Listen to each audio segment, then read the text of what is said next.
light on so that it's actually like my face is now a bit bright, but you know, what I need is this camera to be adequately lit. In fact, I need to that way a bit. There we go.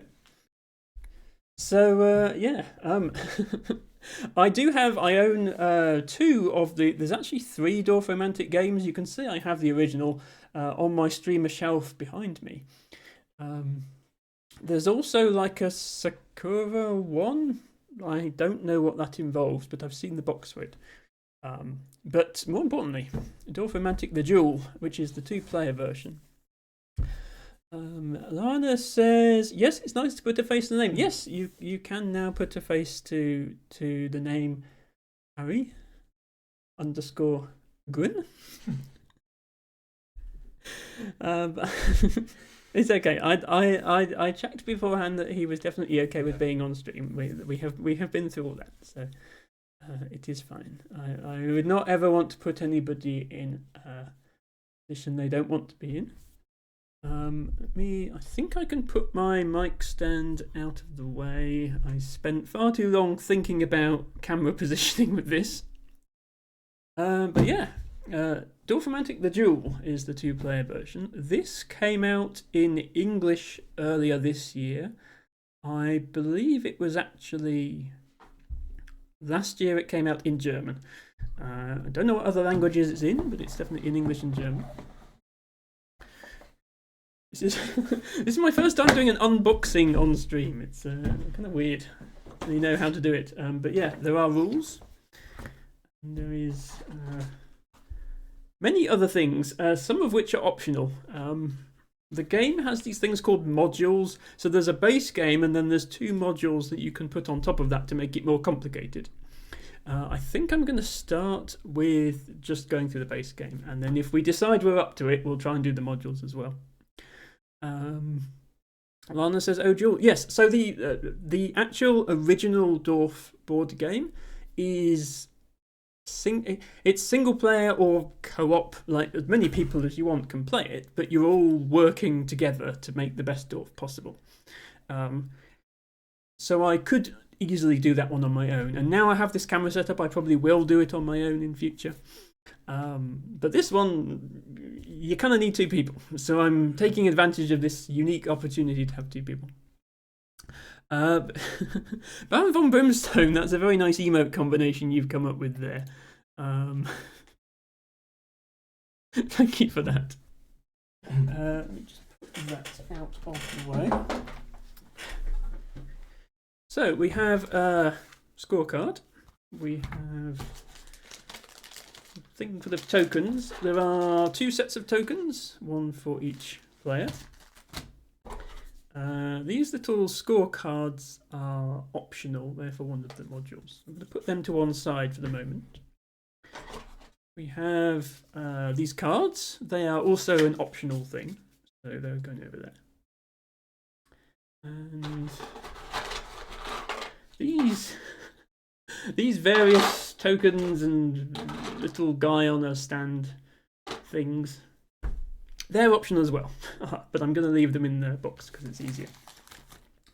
What we do need are, of course, it would not be Dorf without hexagonal tiles with landscapes on them.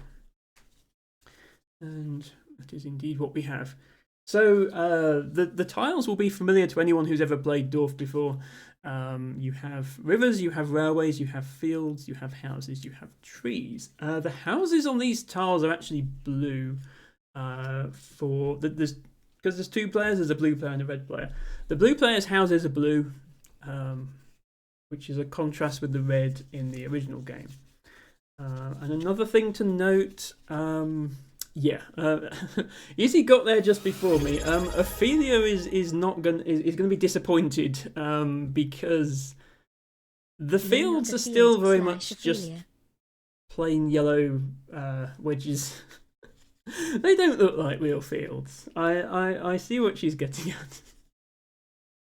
at. Izzy, thank you so much for subscribing, by the way, for 11 months. That means a huge amount to me that you actually stick around and watch my content for this long. Okay, some people said something while I was doing that. El Tobago says, I just realised I'm in charge of modding now. Harry usually beats me to it. Yeah, Harry... I can't do. Harry has the chat in front of him on his phone. So, yeah. Tobago, you're on mod duty tonight. Lana says, this calls to mischief. Now. I trust my chat to behave themselves. They have always behaved themselves before. There's no reason for that to change now. Izzy says, watch Harry still beat you to mod stuff. He's good like that. He is incredibly efficient at modding, I will say that.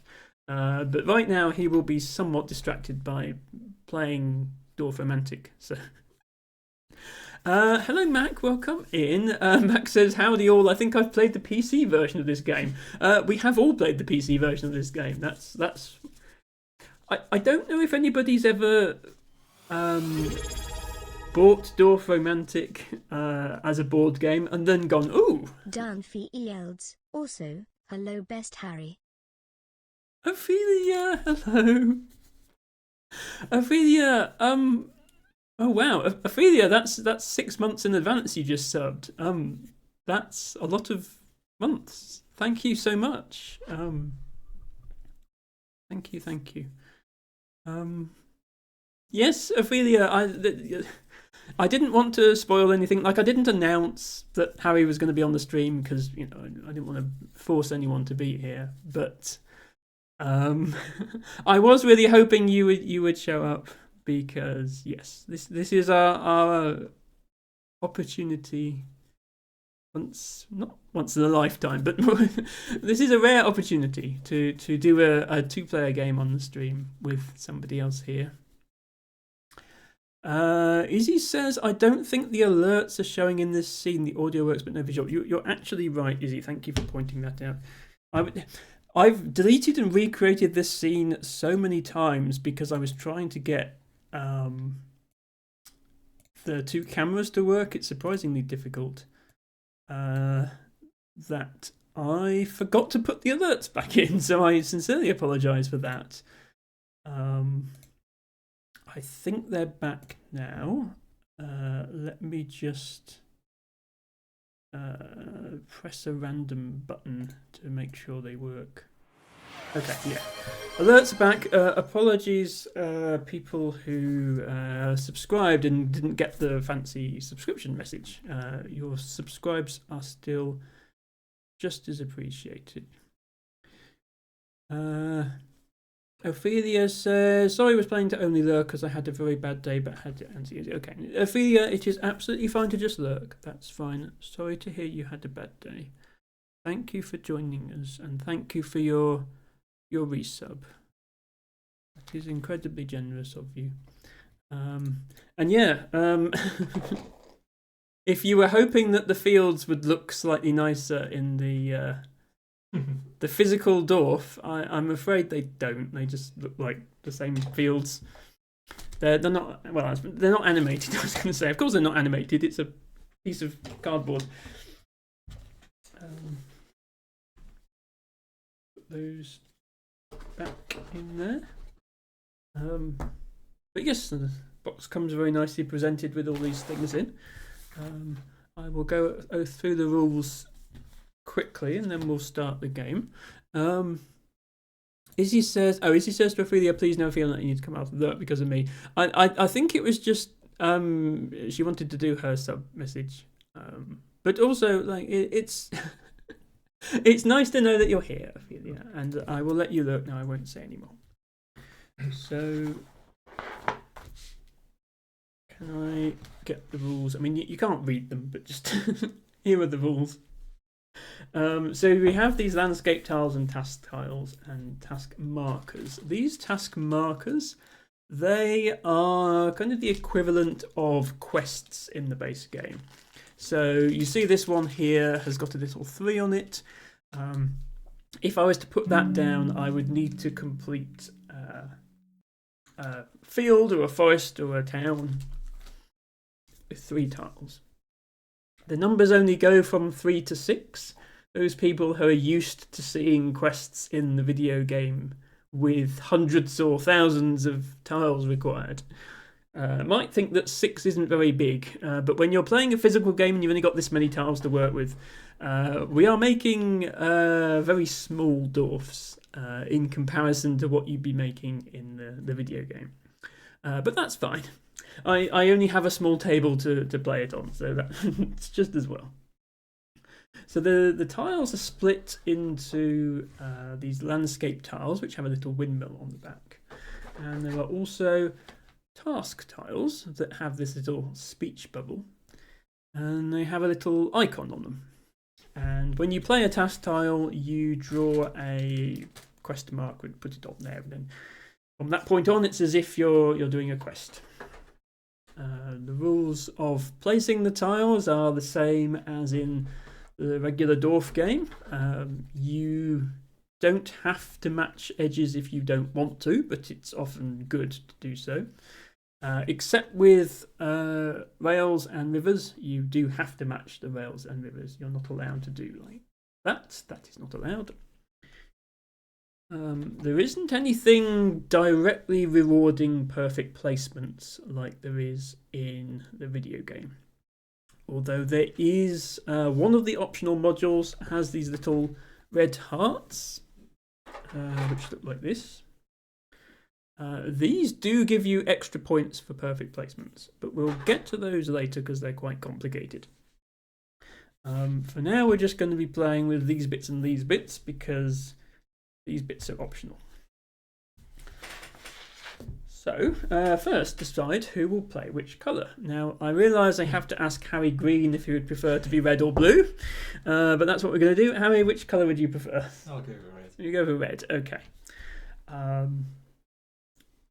The way this game works is both players are going to be building a dwarf. So there will be two separate dwarfs on the table, and each player will be using the same tiles in the same order, but obviously they will make different decisions about what to place where, and the dwarfs will end up being different. So one player, and I'll say this player can be Harry because this is the simpler option. One player takes all of their task tiles, which if I've done it right should be that stack there, and all of their landscape tiles, which is that stack there. You keep them in two stacks, but you shuffle each stack. So Harry, if you're able to just shuffle up the stacks of tiles, except for these ones. These are special ones which are actually part of that, so we'll put them out the way for now. Ophelia says, "I'm almost always here." I know you are always lurking, and that is very, very much appreciated. Then that player returns 3 landscape tiles to the box unseen. So just once you've shuffled, take the top 3 tiles off the landscape pile and put them back. The way that the game has you use the same tiles for both players is one player, which in this case will be the red player, will turn over a tile from their stack, and then the other player has to hunt through all their tiles and find it. Which might be a little tricky to get the hang of at first, but I don't mind doing that. Worth noting,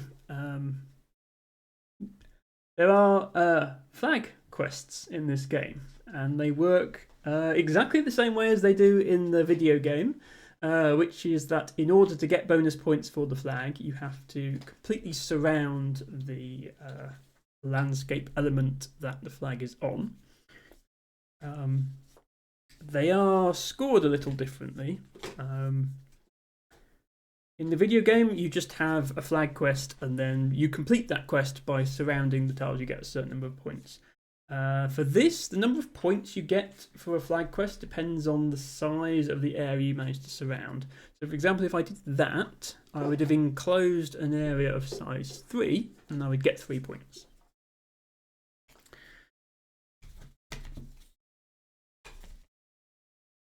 So Harry has shuffled his landscape tiles. The other player organises all their landscape and task tiles face up in front of themselves, so all tiles are clearly visible to both players. I will keep them over here off screen so that we have space for playing. We then have markers. I have already, by the way, when this game comes, the tiles come in like sheets of cardboard, where you have to like push out the hexagons. So apologies to anyone who was hoping for a full unboxing complete with punching out of tiles. I did all that bit already to save time.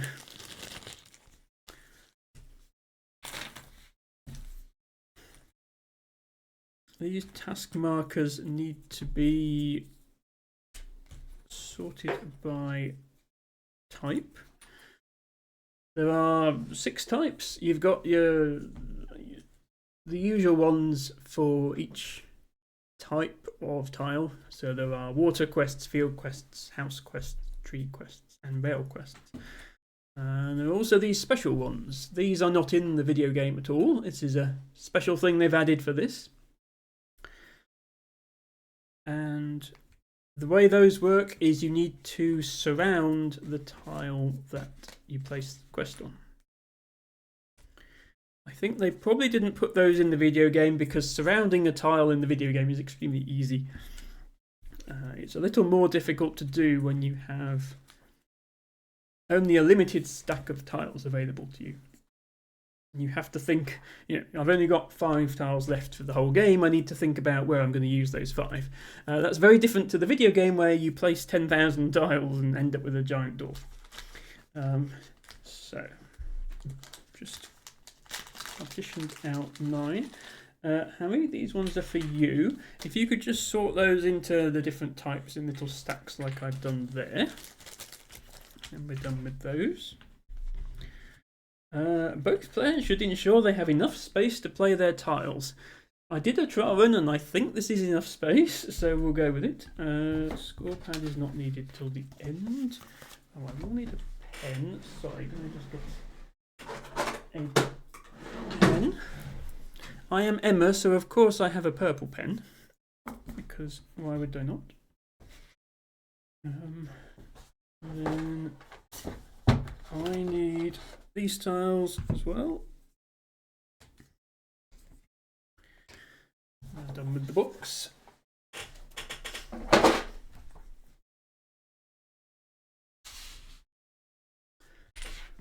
So the rules say the goal of the game, each turn the player with face down tiles will reveal a new tile.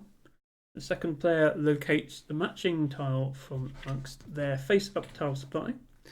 Next, each player places their tiles separately into their own play area. Both players are trying to complete the tasks of the dwarf inhabitants, as well as create the longest continuous track and stream, all while taking flags into consideration. Whoever manages to best succeed in these goals will score more points and will win the game. So, as well as having the quests and the flags, there are bonus points at the end. This sort of reminds me of Settlers of Catan, I think, for having the longest railway and the longest river. Again, not something that you have in the video game because it's infinite. It's a bit hard to have the longest of something when it's infinite. And then there's a bit more about the gameplay here, which I'll kind of skip over. Basically, you have your landscape tiles and your task tiles. The task tiles are like quests. You want to try and always have 3 quests on the go at once. So the player who is turning over a face down tile, if either player has fewer than 3 quests in play, then they turn over a task tile. If they have 3 or more quests in play, they turn over a landscape tile instead. You have to have a connected group of tiles. You can't put a tile here and then put another tile over here. They've got to touch. It's all intuitive to anyone who's played Dwarf before. Tracks and streams have to match. The other edges don't have to match. There is a thing here of what's allowed and what isn't, and this to me should not be allowed. This is the imperfect placement. My instinctive reaction to that is it's bad, but it's allowed within the rules of the game. To complete the quests, you just have to get the right number of tiles. So as an example, if we had this down and we had a 5 on it and we placed 4 more fields next to it, that would complete the quest. We remove this and keep it to say we've done that quest. And then we get another quest. And the only other thing to note, I think, is the quests are exact. So in the video game you have plus quests where you just need to get at least that many, and you have exact quests where you have to get exactly that many. These are exact quests. So if you have, say I had a 5 on there and I had 4 fields connected, and then I placed a 5th field that connected to like a 6th one, I would fail the quest. The marker would get removed and I wouldn't get to keep it. So you can imagine them as all being exact size quests in the video game, which we all hate. We all know that the plus quests are better. You don't have to plan as much. So yeah, and then the flags, which I mentioned, and then at the end you add up your points, and then the rest of the rulebook is the more complicated stuff, which we won't do yet. So I think that's enough information to start a game. Yes, LT Baggo, I hope you're writing all this down. No, it's fine. I do not expect anyone to remember. Let me just move these out of the way. And I need that back because that's mine. So, Harry, as the player with the face down tiles, needs to start. You need to start with a task tile, which is the ones with the little speech bubble on, these ones, because we don't have 3 quests on the board yet. So we have, we have forest/house. So I believe what you need to do for that is look in this stack. There should be one with matching colours with the red and the green. And I think that counts for either. Let me just check that again. Sorry, I should have remembered to look at that.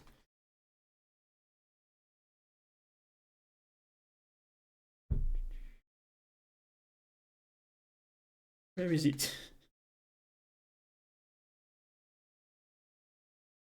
Yes. So it's either. So you have a choice of whether you want to get 6 forests adjacent or 6 houses adjacent. You don't have to, you can just put the marker down and you can decide later. Now, what I have to do as the other player is find my copy of that tile, which I might just do this with them for ease of searching. There it is.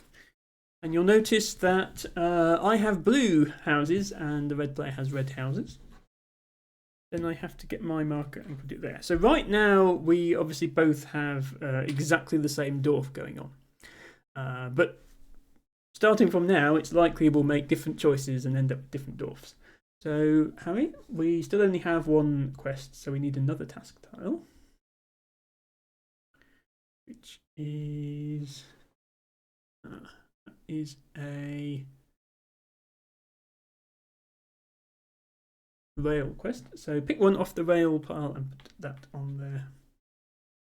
Do I have to pick the same?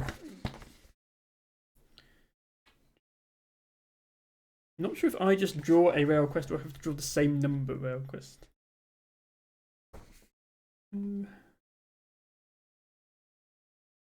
Yeah, the same task marker.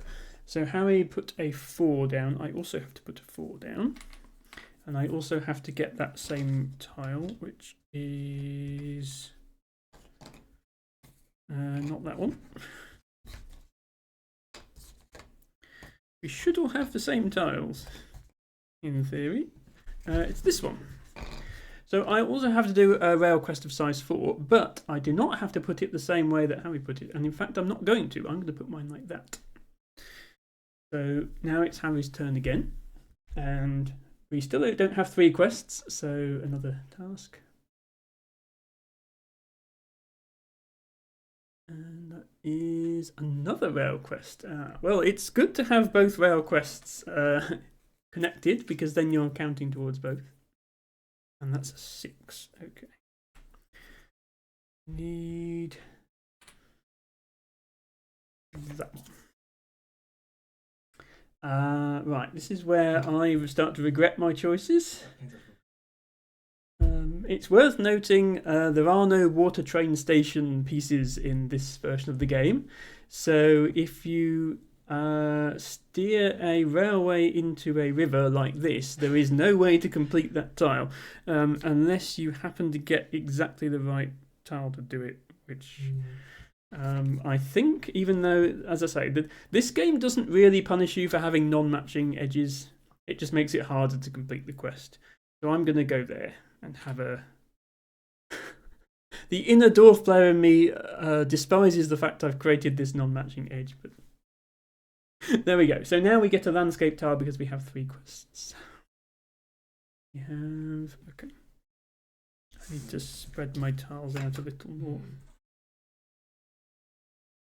Whilst Harry thinks about placement, I'm going to spread these out. So we need 2 trees, 2 river, 2 house. We need this tile. So if I do that, that's bad because I close off that forest. That's bad. That's bad.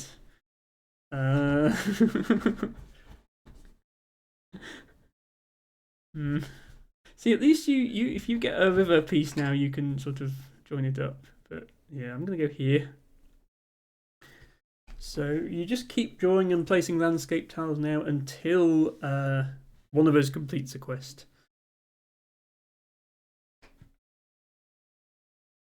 Okay, that was forest. That one. No, I don't want that one. That doesn't help at all. I'll have to go there, I think.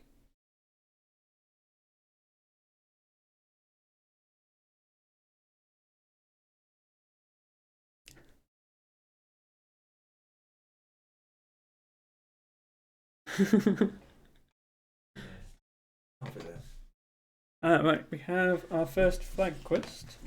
I think is this one. So the flag is a red one, it's on the houses. So if you close off this area of houses, you get bonus points according to how many tiles were in the area you closed off. Put mine there. I'll move mine down a little to be out of the way. There we go. It's alright. Yours, if you want to build it up any further than that, you might need to move it down, but it's fine where it is.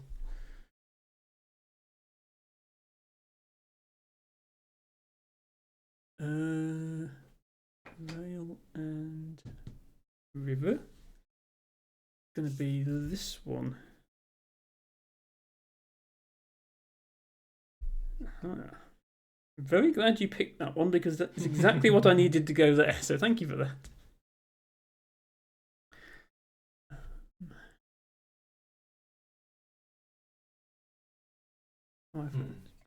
Realised I completely forgot to advertise my stream in the Dwarf Discord, which, you know, is obviously where I should be advertising it.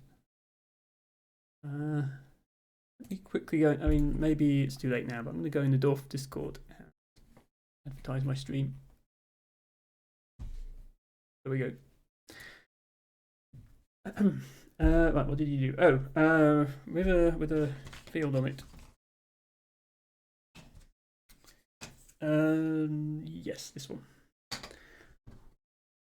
I say apologies to anyone watching, but especially Ophelia for the unrealistic fields. We're in a bit of a... This is actually much like the real Dwarf game. If you get stuck with 2 rail quests and you're not drawing any rail pieces, then you can't complete any quests. So this feels very much like real dwarf. Okay, water with 2 houses. That's this one. Thank you. I've been waiting for that one. If only I had a water quest, it would have been done by now. El Tibago asks Harry, how many hours of Dwarf have you watched? You should know better than to make a spiky dwarf. Well, to be honest, the strategy for the board game is different to the strategy for the main game. With the video game, sorry. With the video game, your main concern is not running out of tiles. With this game, you have a fixed number of tiles and then that's it. So you don't need to worry about running out. So spiky dwarfs are not such a problem. A rail piece. Right, I think that means we've completed a quest. Well, you've completed a quest. It would be silly of me not to complete the quest, I think, so I'm going to do the same thing. So because we now have a railway of length 4, you have completed that. Put this marker to one side in a little pile of completed quests. I'll put mine up there. And that means that the next tile you draw needs to be another task tile. Another quest. And it is a house quest. So once you've placed the tile, draw a little house quest marker. I'm going to keep calling them quests because that's what they are as far as I'm concerned. But yeah, I think it's pretty much impossible not to make a spiky dwarf in this version of the game. Okay, that was a 6, so I need my 6. And I need my house task with a field and a tree on it. Why can I not see that one? There it is. Oh, it's even got the picnic blanket on both.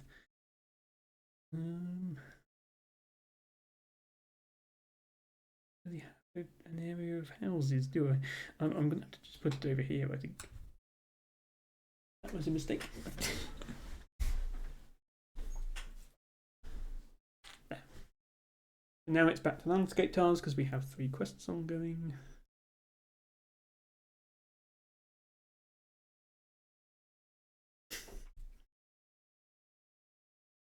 And that's 2.5 trees and forest. This one. Ren says, so you only get points for quests, nothing for perfect placements. So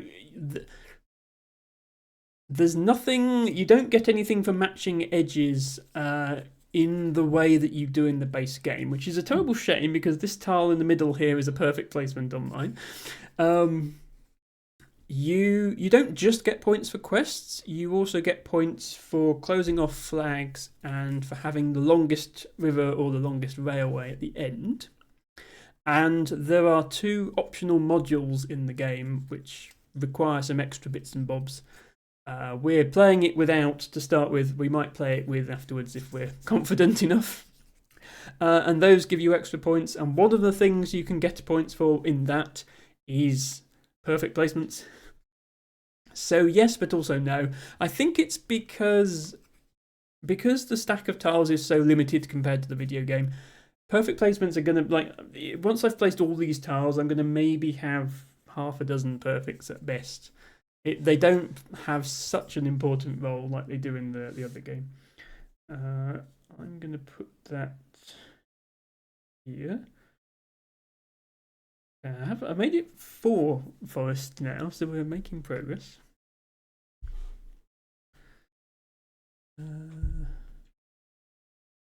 A field with a B on it. That's this one. I think. Yes. I mean, fields are pretty useless at the moment. They're always useless, of course, since Ophelia is listening. But we don't have any field quests out, so there's not much we can do with them. I'm going to try and extend this twist.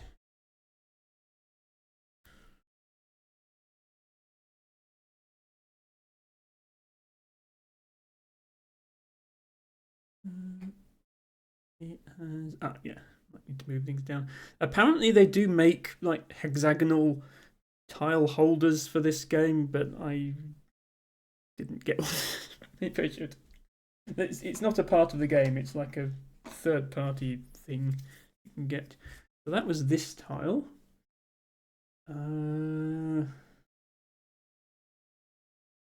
Now then, does this? Do we reckon that this connects through the middle, as in the two houses are considered part of the same town? I think they are because it's put like gravel in the middle. But what I'm getting at is does this fail my house quest or does it keep my house quest going? It's a bit more ambiguous than it was in the game. I wonder if it tells you.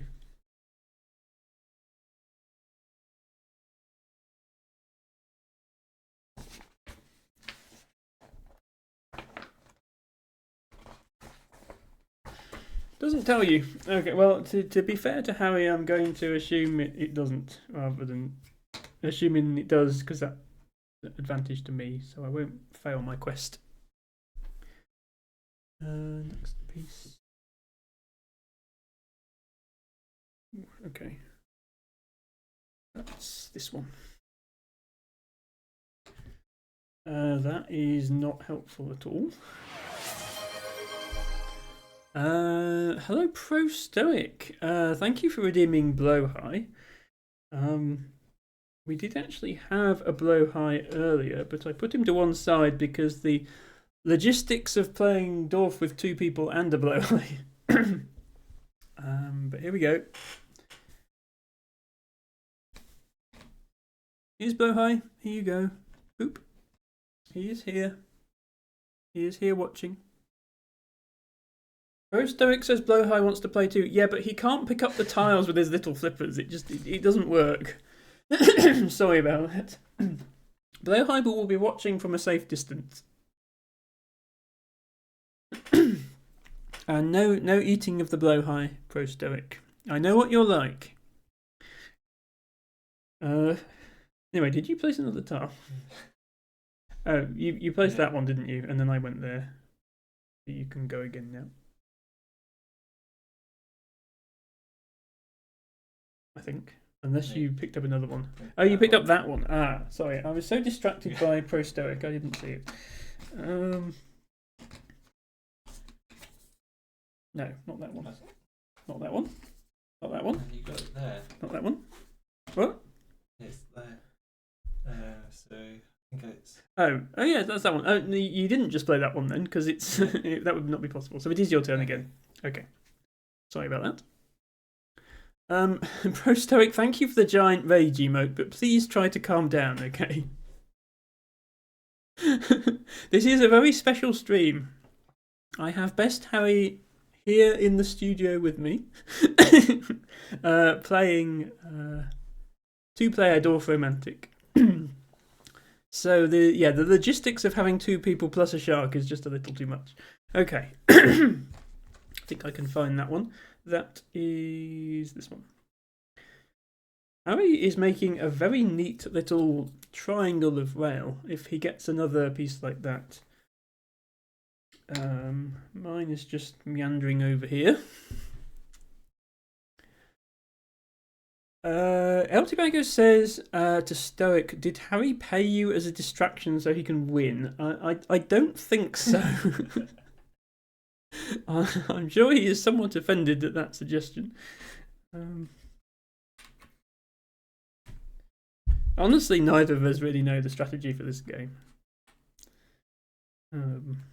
We've both played Dwarf. I suspect I've played Dwarf more than Harry has, but I don't know how well it carries over from the video game. Yep, you have completed that quest. Well done. So I need to find the piece with trees and a sharp bend of railway. Is this piece. And I should be able to complete it myself. There we go. So that means we get another task. Oh no, it's houses again.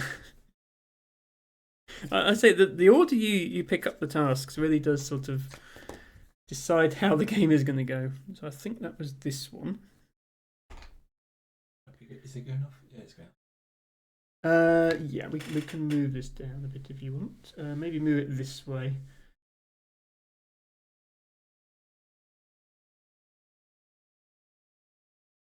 Up there? No, that was there, wasn't it? There we go. It's all right. We we'll figure it out somehow. I'll try and avoid expanding that way.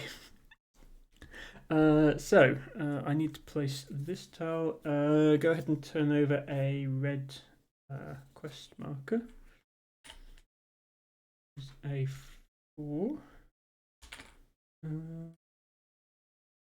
think I'm going to put mine here. Oh. Hello, Pixelmate Graphics. Welcome in. Hope you're having a good Friday. We're playing real Dwarf. Look, it's real. It's not a video game. Okay, next tile.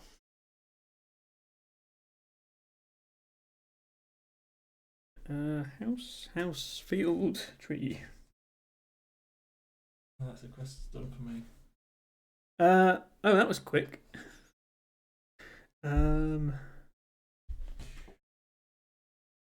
What was that? 2 houses, a field, and a tree. Half this game is going to be spent hunting for tiles. Always in the last place you look. There it is. I can also complete that quest. Want to? I think I do. Like that. Do we need another task tile? Oh no, fields! Help! At some point our quests will get out of sync with each other, which is when it gets interesting. So far we've been kind of doing the same things at the same time. So that's this one. Okay, and the number is 4. Okay. Of course I picked up the 3, the 5 and the 6 there. Yeah, you have a bit of an advantage over me. My fields are all over the place. Kind of have to put it here if I don't want to immediately fail it. You can immediately fail quests in this game if you want to, but if your opponent chooses not to fail the quest, then you're not going to get a new one. So they have an advantage then.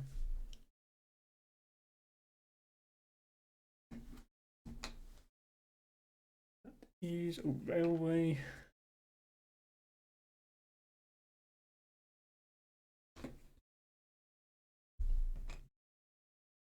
Railway and tree and house.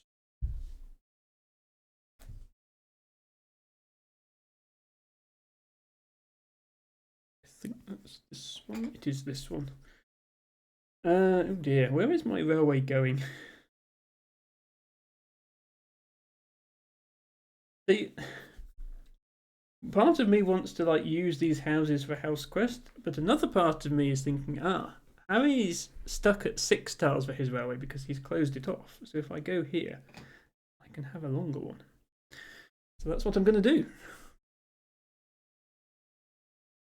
Hi there, welcome in. Okay, houses. What we need. That's pretty much got to be there, I think. Okay. Flag quest.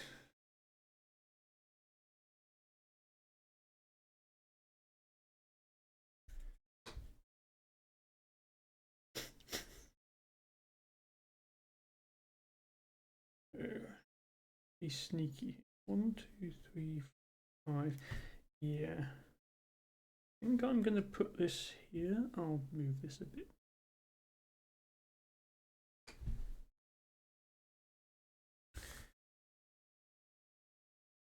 I put this here because then that not only completes the flag, but also completes my house or forest quest. I have 1, 2, 3, 4, 5, 6 connected forests. There we go. And now you get to pick a task tile because I only have 2 quests left. So you get to have 4 quests for the time being.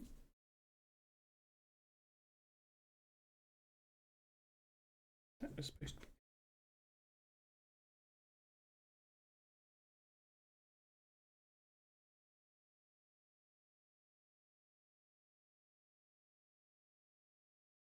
Oh no, it's a field quest.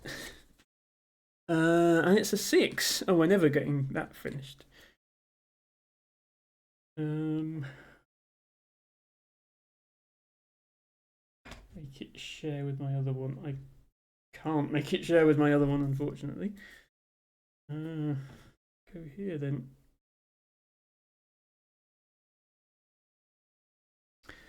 Narcissistic says, I need this. I can certainly recommend both the video game and board game of this. Narcissistic says, I need this and people to play with. Good news. There is a single player version of this game. In fact, the original was single player. This one. Let me just show Narcissistic quickly. So this is the original board game. You can play with multiple people as like a co-op thing, but it's fundamentally single player. And then they brought out this Dorfromantik the Duel, which is what we're playing now, which needs 2 people. Or potentially 2 teams of people would also work. Don't know if anyone's taken it quite that seriously. Right, you put down that piece, didn't you? I'm gonna put it there.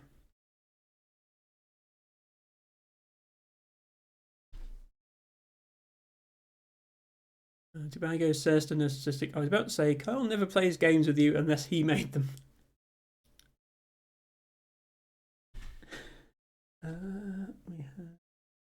So yeah, for anyone just joining us, the way this game works is the 2 players are building their own separate dwarfs, and each player is competing against the other. You get the same tiles in the same order. So Harry just placed this tile. I'm going to pick up my version of the same tile, except mine is blue. So you get the same tiles in the same order, and then it's up to you how you use them. And despite being built from the same tiles, our dwarfs are looking quite different from each other at this point. Too early to say whose is the better dwarf, I think. Okay, we have another river with some forest on. That's going to be this piece. I think I'm just going to put it down here because it looks neat. And because I get points for a river.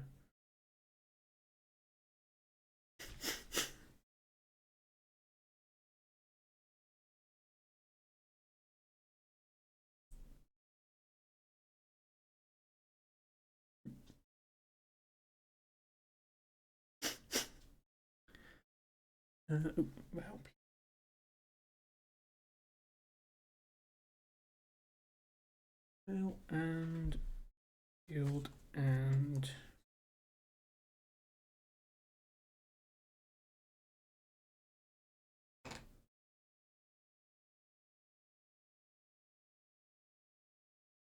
oh, this piece. I don't know why I couldn't see it. I think I'll put it down here. Like that. So this completes my 4 quest. 1, 2, 3, 4 fields. Get that one. We now place another task tile because I only have 2. By the way, if you're wondering how long this goes on, the game ends if you run out of tiles. in either stack. If you run out of task tiles, then it ends. If you run out of landscape tiles, it ends, even if you've got tiles left in the other stack. Ooh. So this is the special symbol that you don't have in the board game. This is the wraparound quest. The way this one works, you take one of these tokens, the black ones, and it has a number on it, and you have to surround the tile with that many other tiles. So probably good if you are able to put it in the middle of other tiles so that it's already somewhat surrounded.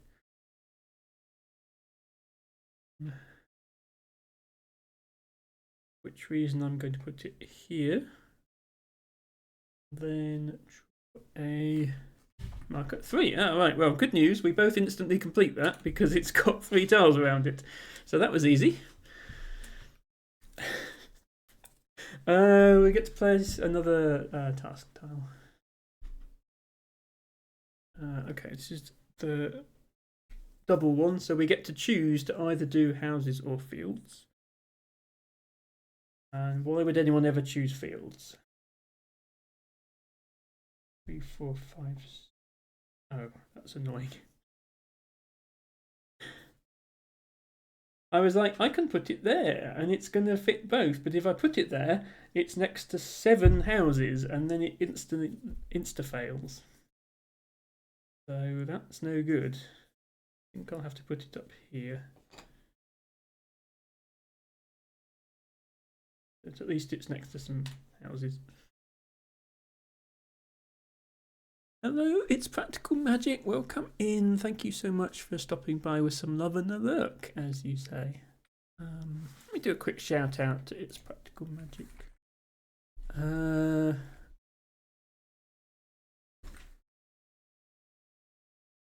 Go. Awesome streamer, does ASMR and like tarot reading type stuff, magic stuff. Lots of fun. We are playing IRL Dorfromantik today. I'm glad you could join us. Harry has just played a dial which I missed. Oh, is it going to play a dial? That's that one.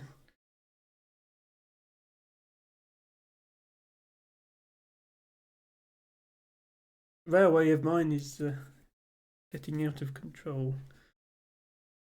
Get there.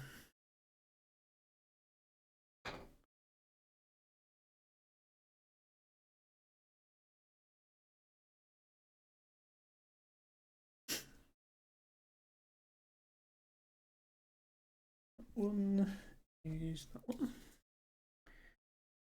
Ooh, okay. 1, 2, 3, 4.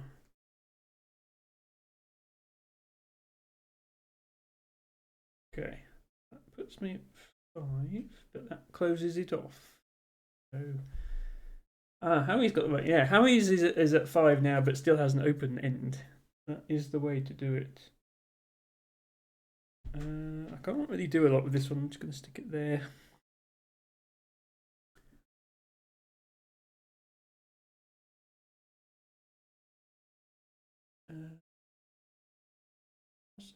And water for that one.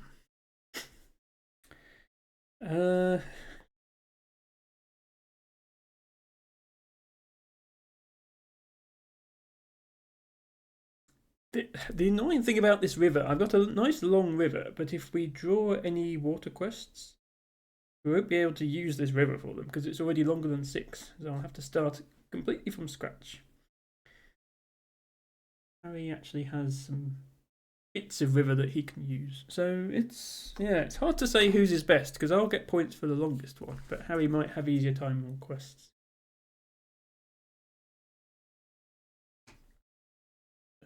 Put this here.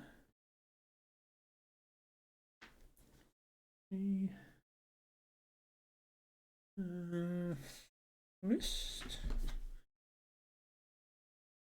We don't need forests at the moment. Well, Harry sort of needs forests, but not that shape. I don't need forests at all.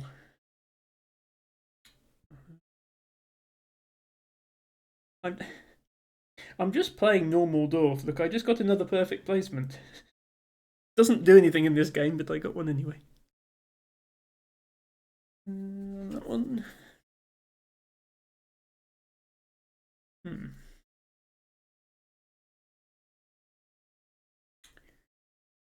Let's go there and hope for a tile to join them up.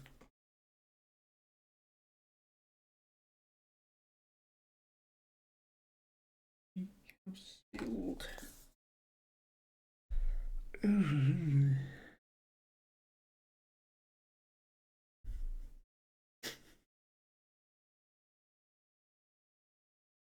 You know, sometimes when we're playing the video game, Ophelia can relate to me on this, and we're thinking, I'm sure the game is programmed to hate us. It can't be the case here because it's not programmed, it's just picking up random tiles. I still feel like it's happening. Ooh, a field flag quest.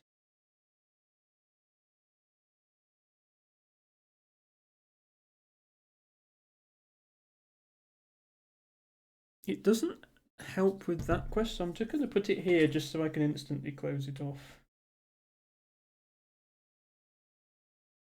There we go. Neither of us has completed the quest for a while. We're gonna end up with a bunch of task quest tiles left. Max says, I think I missed a step, or are there too many arms in the photo? Well, you might have missed the step that this is a two-player game, and I have Harry here with me playing. So 2 of the arms belong to Harry, and 2 of them belong to me. But yes, if anybody didn't see that part of the stream when Harry appeared on camera holding my blowhigh, then I agree you might be confused. This is my dwarf here. This dwarf over here belongs to Best Harry. And well, mine has a neater arrangement, but I can't tell who's scoring better at the moment, honestly. Yes, everybody say hi to Harry though. He's well, he was on camera briefly earlier. He's not on camera at the moment, but he's out of shot this way. It's quite hard to be on shot, really. Well, yeah, Not much room. you'd have to sit behind me. You pop into the camera if you want. There we are. Look, there's Harry. There's Harry. Harry is here. Best Harry. Right, did I miss a tile or are we okay? What was it? I think I placed everything you placed. So I just did this flag one. Yeah, okay, Yeah. And I already closed it. But nothing special happens when you close a flag quest, you just add up the points at the end. That one. Okay, I was hoping we'd get that one because that's my only hope of doing this field quest. Ooh, have you? 1, 2, 3, 4, 5, 6. Oh, hang on. Which one did? Oh, you just put that one down. Yeah. Yeah. So that closes the flag, but it also fails this quest. That's fine. Okay, so that tile comes off and it just doesn't get used. It doesn't score, but I mean you've got other ones to work towards. I mean the flag quest is 7 points because it's an area of 7, so that actually scores more than the quest would have. So that's probably still worth it.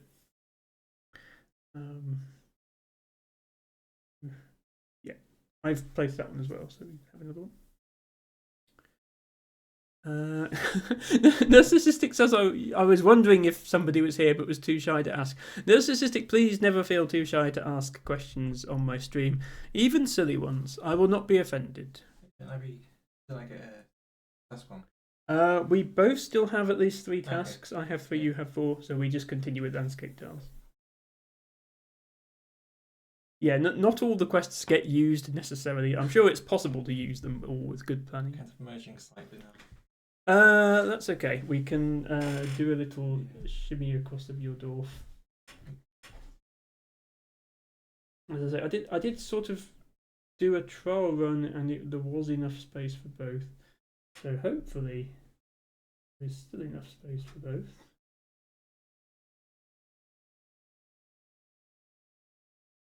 Did you just place this tile? Yeah. Okay. Where did you put it? There. Okay. That's fine.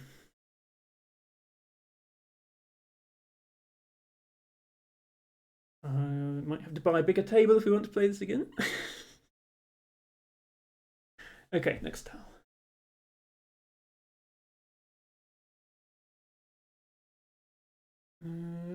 One.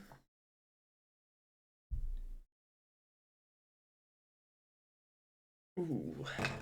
Doesn't help me with my quest because the railway is blocking it. Is annoying.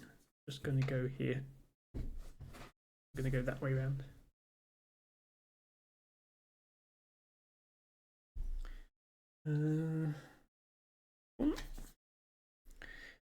Also doesn't help me with the quest because it has water on it. So I'll go here.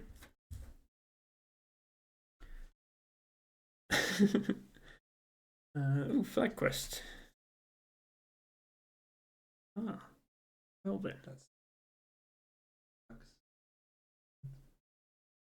Oh, look at Harry go.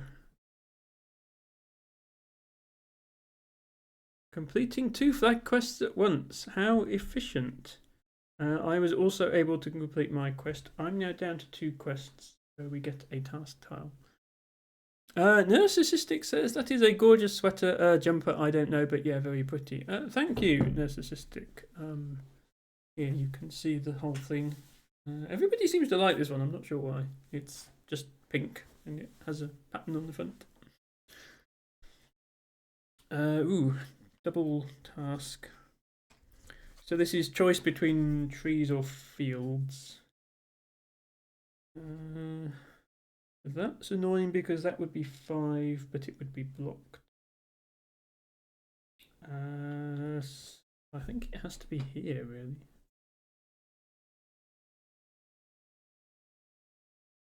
Here.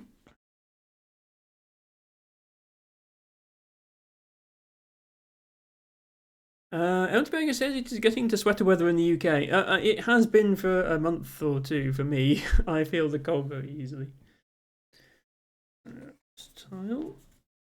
Ah, good. That's just what I needed. Thank you. Alright, no, that's only 5 still. Okay, I have to hope for another tree tile. Aha! Thank you, best Harry.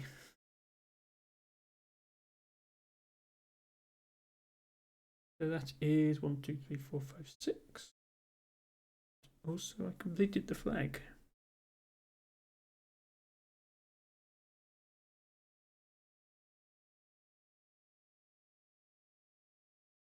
No. Okay, there. I am down to 2, so we get another task tile. Which is, oh no, it's a railway. So I'm pretty much guaranteed to fail this quest because I can't use my big railway and we haven't got enough railway tiles left to make another one. Meanwhile, Harry has instantly completed his. That was a 5, wasn't it? Yeah. You know what I'm going to do? I'm going to stick to my longest rail and I'm going to deliberately fail this quest. There we go. I do not get that one. Hello, Hurricane. Welcome in. Thank you for redeeming your flower of the day. Narcissistic says, I would love some sweater weather, but apparently the best we can do is another hurricane. Yeah. This time of the year is not a good time to live in Florida, and not just because of the election results. Do stay safe, and I hope the worst is behind us. LT Bagger says, I pulled out my hoodies from the box under the bed yesterday. Ah, okay. And Harry says, hi to Harrigan.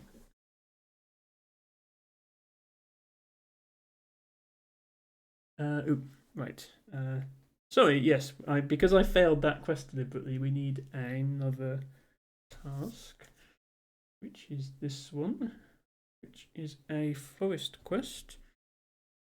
Just as I closed off my forest, the game. What number is it? 6. If only it had been a 5, I could have gone there.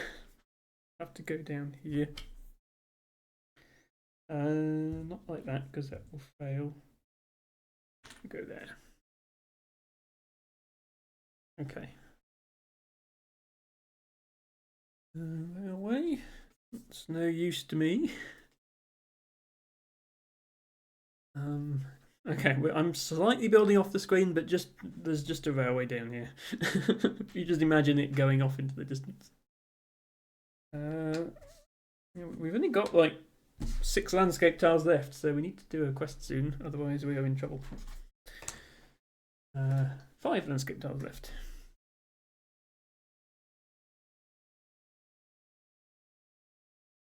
Okay. Way with house. My railway is just going. It's just going and going. Narcissistic says it's not even hurricane season anymore. Our weather is drunk. Yeah, I mean, well, don't they reckon because of climate change that's going to extend the hurricane season? So, yeah, I don't know. Off the table now. Wait, just both. Picture both of our railways going off into the distance. It's not relevant for any quests or anything, so don't worry about it. We're very near the end now, so it's. I think I got about the right size of table. That one. I can just get one more quest. I just realised I failed that. You did fail that one, yes. Take that one off. This tile also doesn't change anything. And then I could fail a quest if I wanted to. If I fail a quest, we would have to draw a new one, and I might be able to do that new one. So I might intentionally fail this one. There we go. So now we need a task tile. Chibago says when we get to the 11th hurricane next year, it's going to be called Karen. Yes. When it makes landfall in Florida, the first thing it will do is demand to speak to the manager. We're on a task. Trees. How many trees do we need? 5 trees.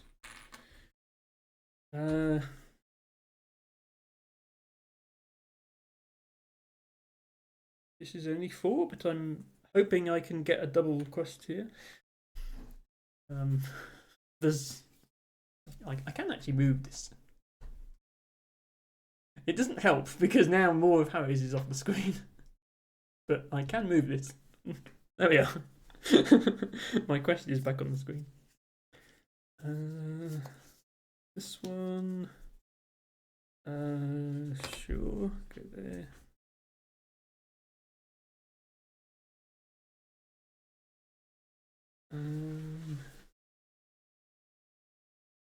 I mean, by my count, we should have 3 left. Oh, you dropped one. There's one under your chair. That explains a lot. Have you got 2 more? Oh.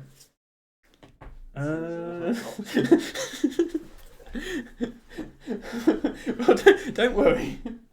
Yep, there's nothing there. Whichever one you haven't got, we won't use, and then I'll figure it out later. I might have mislaid one of them. Narcissistic says, I've already spoken to about the fact that Sarah is not named Sissy. They told me to get a haircut. This one. That's a flag house quest, and I literally can't close off any houses. Oh, I just closed one. I can do this for 2. I think Harry got slightly more than 2 there. Quite a lot more. You might have caught me up with that move.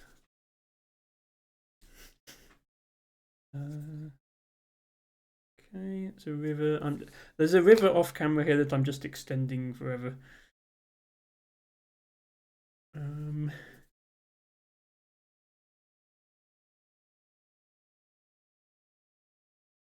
El Tobago says Milton was a bad enough name. If you got a hurricane sissy, Americans would lose it. Well, didn't they do a study and they reckoned that hurricanes with less threatening sounding names, people were less likely to evacuate, which is crazy. Like you, right? That you've used all your tiles, haven't you? So I'll pretend I haven't got that one. So because we ran out of landscape tiles, we don't use the remaining quest tiles. Now we get to total up the points. So I am totaling up the points on the score pad off stream because there's tiles in the way. We have Harry and we have Emma. And I think I know what to do, but I'm just going to check. So first thing we do is look at our little task markers. Obviously any that are still on the board don't count as completed, so only the ones that you completed earlier. Max says part of the issue is after we get a named storm that does a certain amount of damage, they retire the name. Yeah, like they're not going to have another Hurricane Katrina, which is you'd pay attention if there was another one though. So, I completed, that quest was 6 for forests. That was 6 for forests. So I scored 12 for forests. For fields, I score 10. Houses, I get 4. Railways, I get 10. And wraparound quests, we only did 1 wraparound quest each. We get 3. We didn't have any water quests. Oh, hang on. I've just written those numbers under Harry. Emma is an idiot. You had 1 job, Emma. Are these all of your quests completed? So Harry has 15 in railways, 4 in houses, 4 in fields, and no trees. Then we look what flag quests we completed.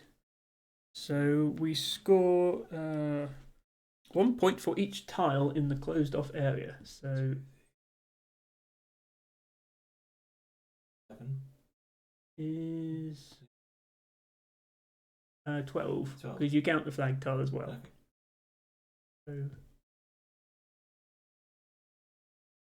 So I think that's it. 5. No, And you, 2, 3.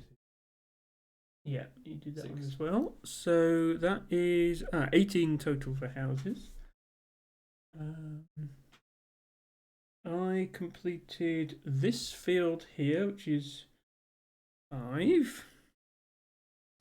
I did complete that. I didn't complete this quest. In fact, I failed that quest. I should have taken it off. But I did complete the flag. Is 5.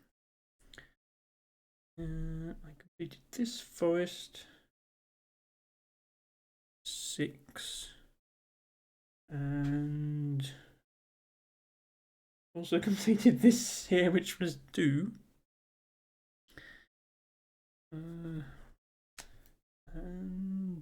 And this forest. Yeah.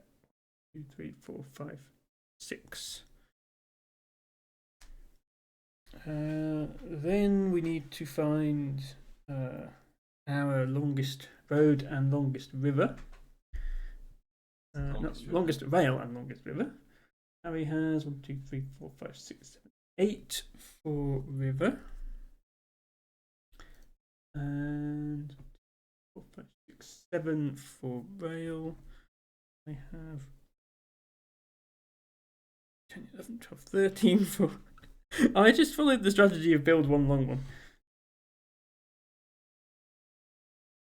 And 14 for rail.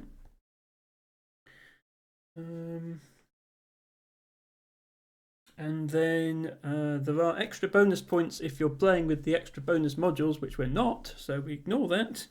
And we add up the points. And we end up with 13, 31, 46, 53, 61, 64 points for Harry. And for Emma,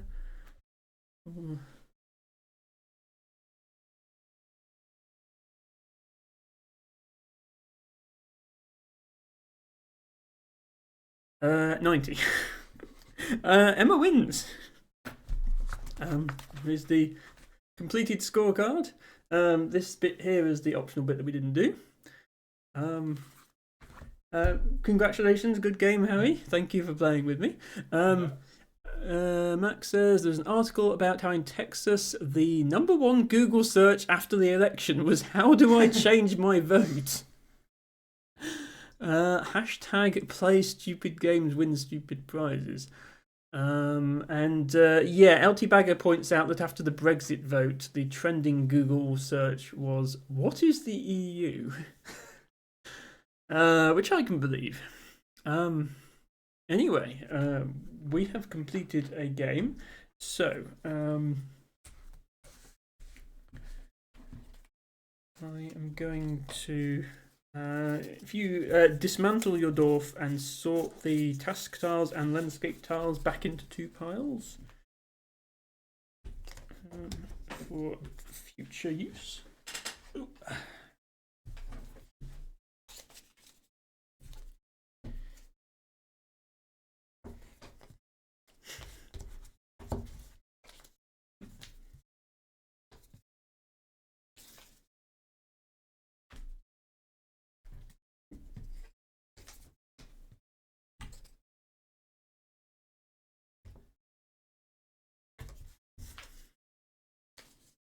Anything that has a little icon on that isn't a flag. The flags count as landscape, but if it has a little something in a white box,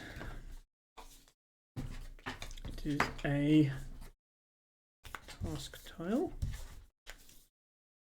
Altibago says tidying up after the board game is the worst. Well, compared to the video game, yes. You can't just click new game and have it all sort itself for you.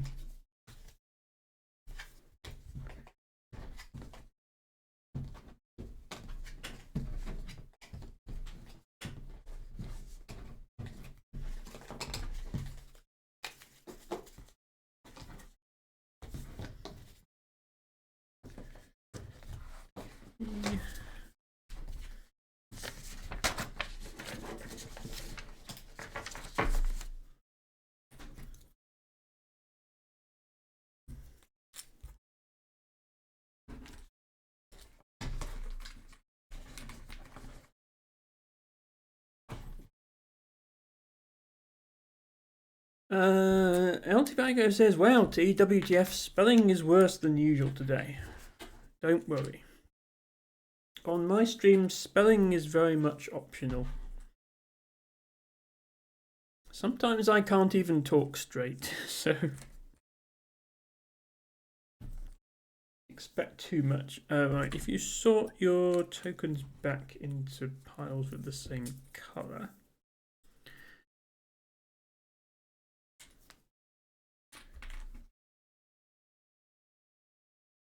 We are currently 1.5 hours in. So I'm thinking we probably have time to play again and maybe involve some of these extra bonus modules. And it should go a bit faster the second time because we know what we're doing now. And then that will probably be enough. Then I'll end. I won't do a full stream tonight.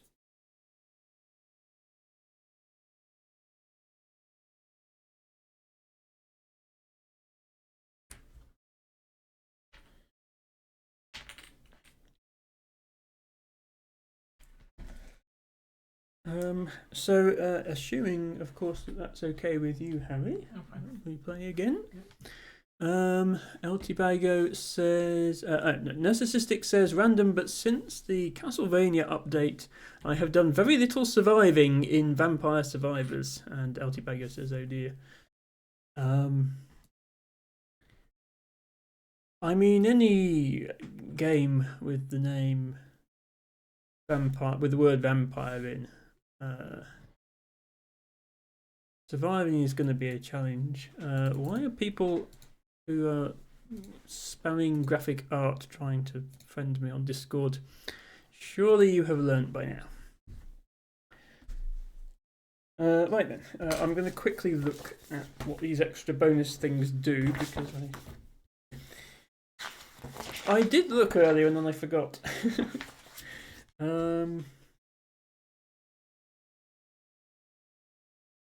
So, the first of the modules is these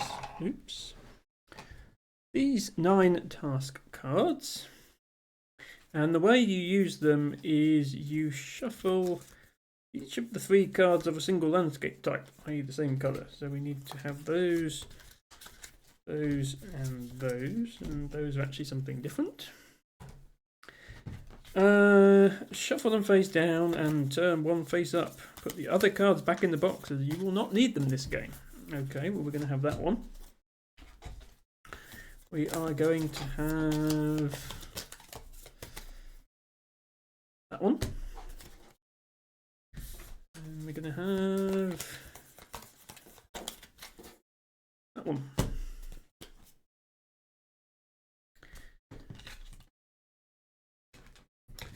So these cards are extra bonus objectives. I don't know how well that comes out on stream.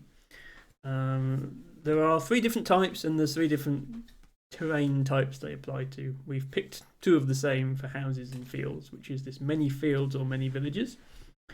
This is how many closed off villages, or interestingly, I don't know if this is just a translation thing, but although the title of the card is many fields, it actually says number of closed off grain territories rather than field. It's like even the developers know they don't really look like fields. And then for the forest one, Forest Master, which is most closed off territories. So these cards, they've just got a little table on them of how many points you get for how many you close off. So if you manage to close off 7 of them, you get 12 bonus points. If you manage to close off 2, you only get 1 bonus point. This one is a bit different. This is just 8 points to whoever does the most, and then 4 to the next player, and so on. Although there's only 2 of us. So as long as you do at least 1, you get 4 points. And there is one other type of card which I'll just to show you. There's also this one, which is large village or large forest or large field, which is how many of size 5 or more you can get. I particularly like this card. The card is called Field Master. This is a title that we should bestow upon Ophelia, I think. Anyway, so yeah, these cards are in play for the whole game, and at the end of the game we tally up how many we managed to do and we get bonus points. So basically try to get lots of small closed off areas to score these extra points, although you can still score points the normal way. Let me put them here because our dwarfs will probably be quite big again. The other module is quite complicated, but I think we can probably figure it out. Requires us to use these 2 little boards. Harry gets the red one, I get the blue one.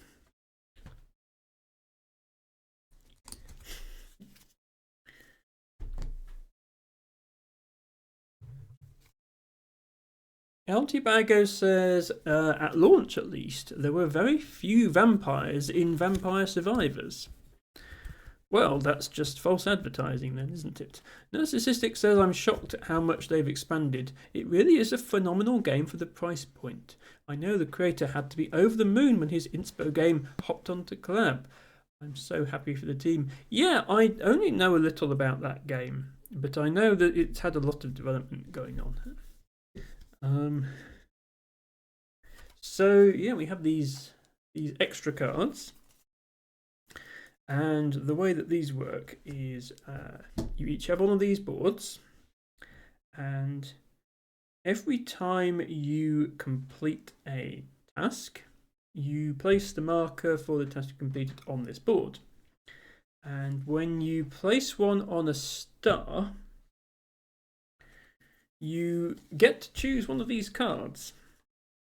These cards are special bonus rules that are going to apply just to you, because you got to choose that card, and then the other people has to choose another card, and so on. And these tiles, which there are red and blue versions of, so I should probably separate them appropriately, are needed with some of the cards. There we go. So these go to one side in case we choose the card that requires them.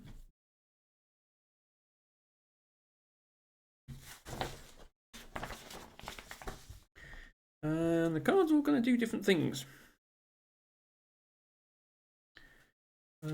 We need the other pieces in the box now as well. Oops. That's where your tile went. I was standing on it. I do apologise. I don't think it would have affected the final score, but apologies nevertheless.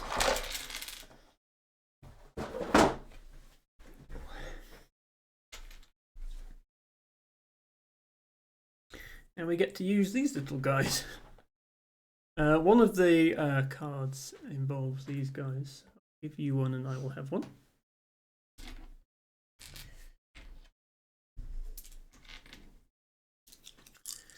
We also have these little hearts and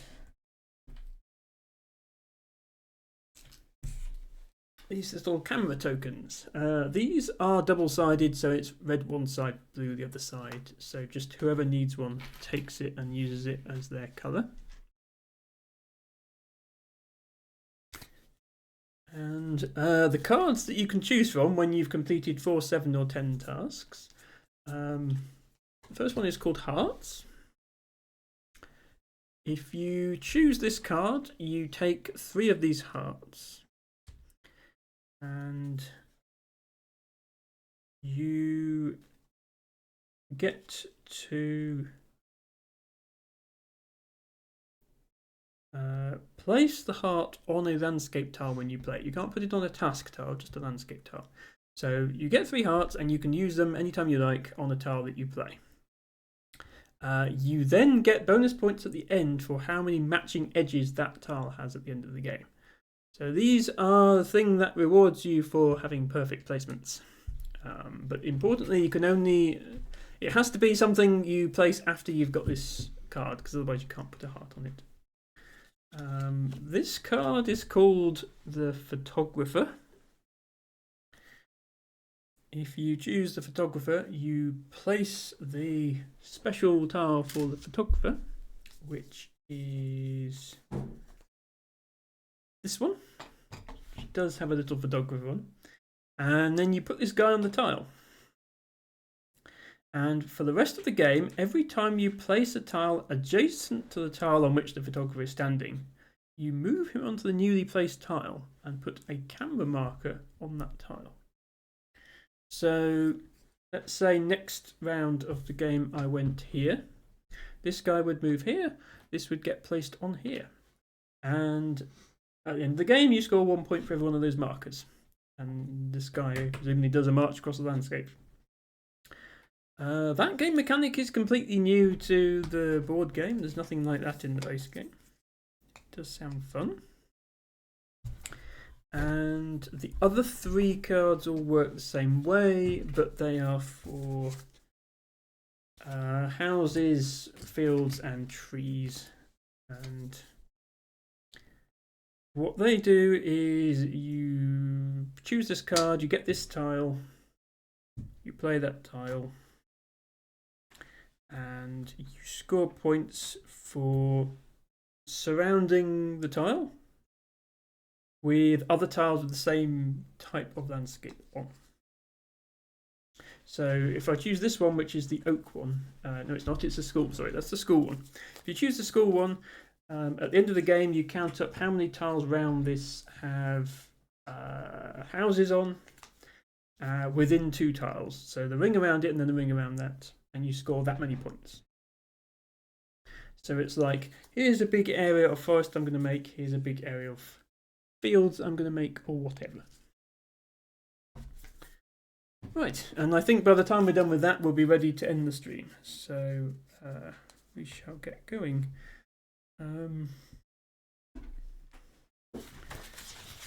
Harry, you can do the placing of the tiles from your stacks, and I'll hunt out the required tile.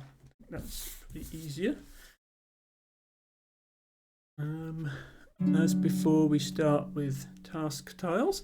Hello, Liari, my favourite penguin. Welcome in. Hope you're well. Look at us. We're playing IRL Dorfromantik.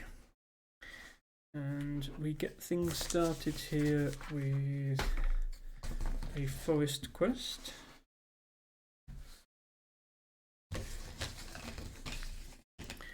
With only 3. Okay, we can make that one pretty easily, I'm sure.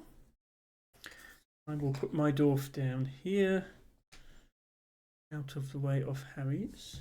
Let me put this up here as well. I mean, you don't really need to see how many tasks I've done, I can always just tell you, but I'll try and keep as much on screen as I can. LT Bagger and LT Bagger and Narcissistic are talking about video games. That's fine. Second task. Oh, another forest task. This is going to go well. 4. And a third task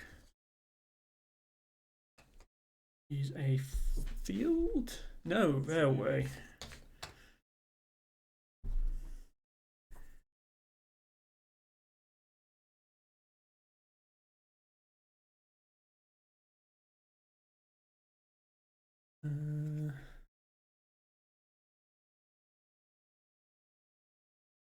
Just to be different, I'm going to go this way with my railway. Actually, that's not a matching edge, is it? I'm pretty much forced to. I'm forced to go the same way as Harry on this. I'm sure we'll be able to have a difference of opinion soon. Right, landscape tile. Oh, I forgot. I need to have my landscape tiles this way up because I need to hunt for that one.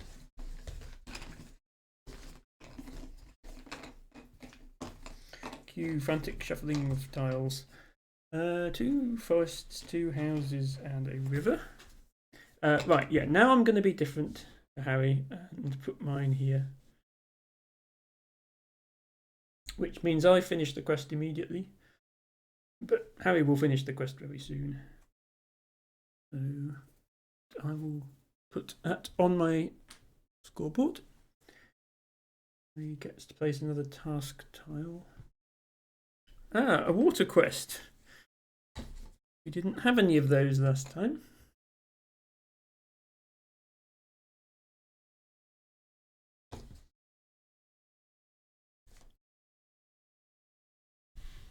That tile is no good to anyone, is it? And that is also a oh, it's a 3. That was easy. Yeah, another task tile. You're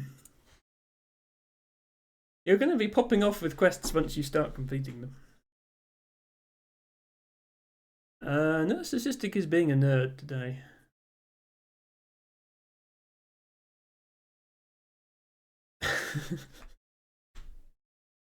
Has a point. Yeah, you're both nerds.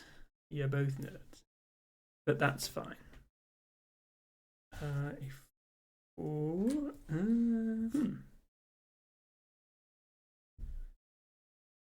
This is going better for me than it is for Harry, I have to say.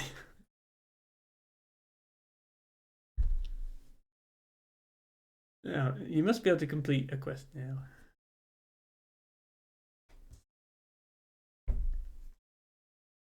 That's that one. I'm going to put that one up. Ooh, actually, if I put that one up there, I might not be able to complete my forest. Oh, I'll take the risk. What number? 5. Okay, now we get a landscape. Ooh, that one. Houses. We don't need those.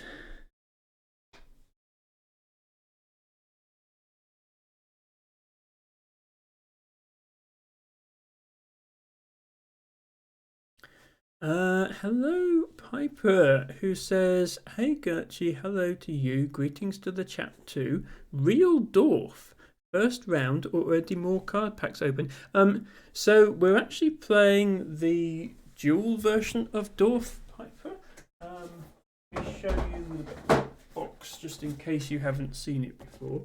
We're playing this version. So I do have the normal version where you open the card packs, but I'm very privileged today to have Harry with me, so we are playing the 2-player version. We've played one game so far, which I won. We're just starting a new game with the extra rules in place, and Harry has just picked up and played this tile. I think I have to put here, just complete this, which means I get to choose one of these cards. Now, I'm going to have to go for the hearts card, I think, on the grounds that I love my perfect placements even when they're not necessary. So I get to pick up 3 of these hearts. And now when Harry gets to 4, he has to choose from the remaining cards. Only one player can have the hearts. What that means is when I play a tile, I can choose to put a heart on it, and if so, I get points for surrounding it nicely. Hopefully I can now do. So yeah, we get another tile.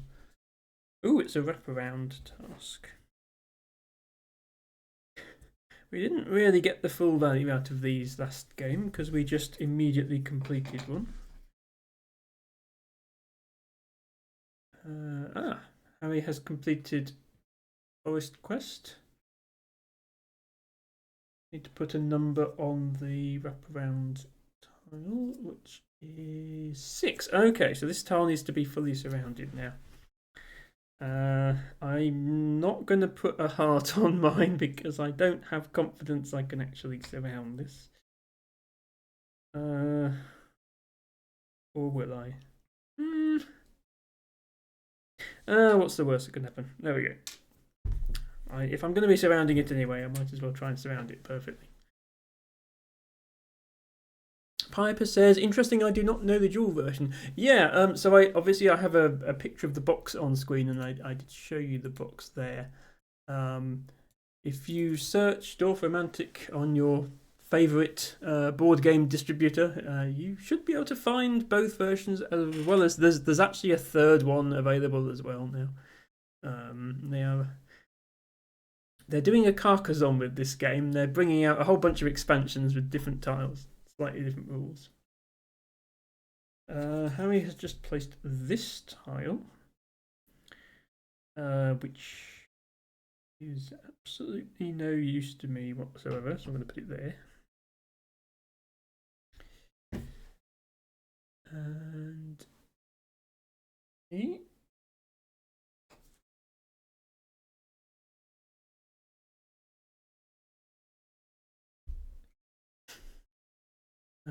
Yep, that completes the rail. Am I just going to end up building one long railway again? I made a mistake with my forest. I need to place a forest here to complete my forest, but it's dependent on this water here now. So I'll go up here.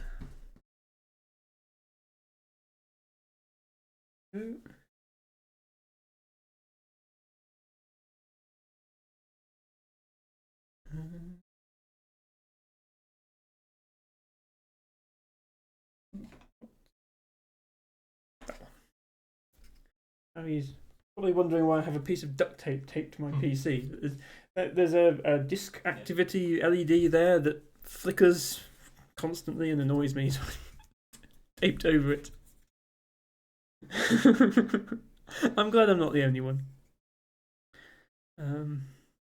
Still thinking of places to use my hearts, but everywhere I place it doesn't. It's already imperfect, so there's no point. Okay, 2 trees, a house. That's this one. Oh, nicely fit in there.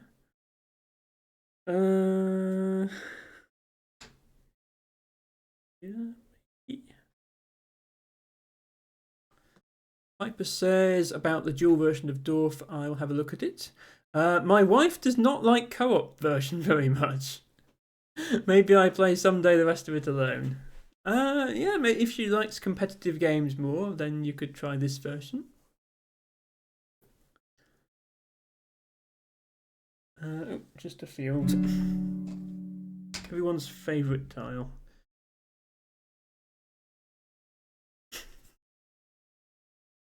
Hello, Nespa. Welcome in. Thank you for redeeming your flower. And yeah, very special stream you joined us in today. We are playing IRL Dorfromantik. I say we. I have Harry here with me. Harry, this is Harry's board here. This is my board here. Nespa says, hello, thank you. Look at this. I know, right? I finally got my other camera working and I can be here and also be here. Isn't technology wonderful? Sorry. Every time Harry's about to play a tile, I go off on a rant and then... Ooh, railway. What about no? Exactly the tile I don't want anywhere. Can't go there, can't go there. Suppose it can go here. Nespa says, hi Harry. Yes, Harry is sitting just out of shot there. I don't have a third camera to give Harry a face cam. But Harry is here with me.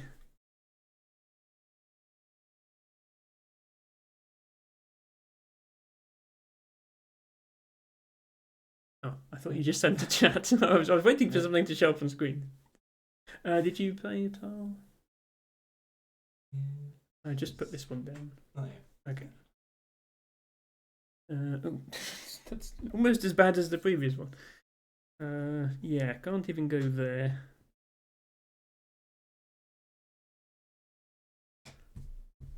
I suppose that works.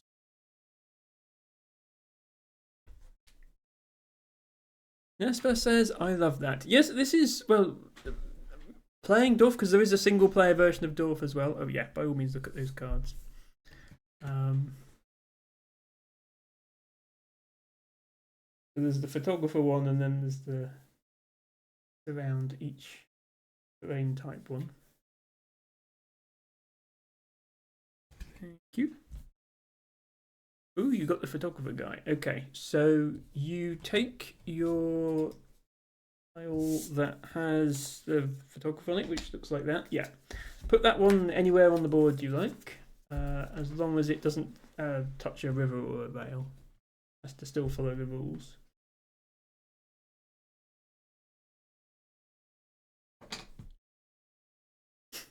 and then you put your photographer guy on that tile. And then from now on, anytime you place a tile adjacent to him, you move him and you put one of these tokens on that space. Yeah, Nesper, I have been meaning to play Dwarf on stream for a long time. It was a case of getting my cameras working, and I was going to play the single player version, but the stars have aligned, and it happens that when I'm wanting to play it, I have somebody here to play with me. So we're doing the 2-player version, and I will probably do the single player one in a future stream as well, now that I have all this set up. So, yeah. Harry very sneakily there, completing 2 tasks at once as well, both the water tasks. So is now ahead of me on tasks. We have this tile. This is another wraparound. I don't really want a railway that's a wraparound. That doesn't fit anywhere.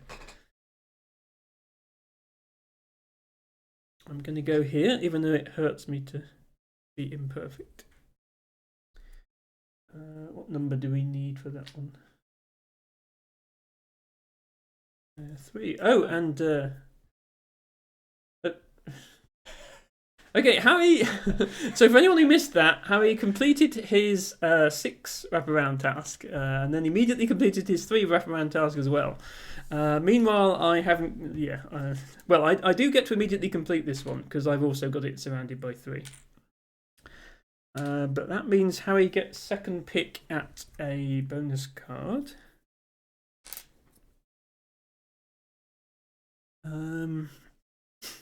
Tobago says maybe you should talk to Piper about multicam setup, although with the number of problems he's had with it, maybe not. I do have it working now. It's a bit awkward. Every time I reboot my PC, it breaks again, but I do have it working now, so I know what to do. And I'm not getting more than 2 cameras. 2 is already too many. Nespa says it's all about cam placement, making it look like you don't have a mess of cables and metal and electronics everywhere when you do. Yeah, under my desk I do have a mess of cables. I think that's pretty universal. But I have a nice streamer shelf in the background, and I have a desk that's just barely big enough to play 2 games of Dwarf on, although we were struggling last time. Okay, Harry has gone for the granary card. So at the end of the game, he gets a bonus point for each tile surrounding this one that has a field on it within a radius of 2 tiles. So that's already 4 bonus points. Well done, Harry.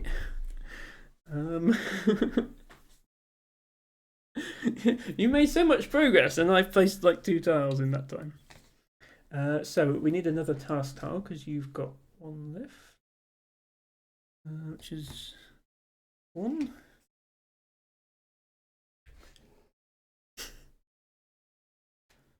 I had too many hearts.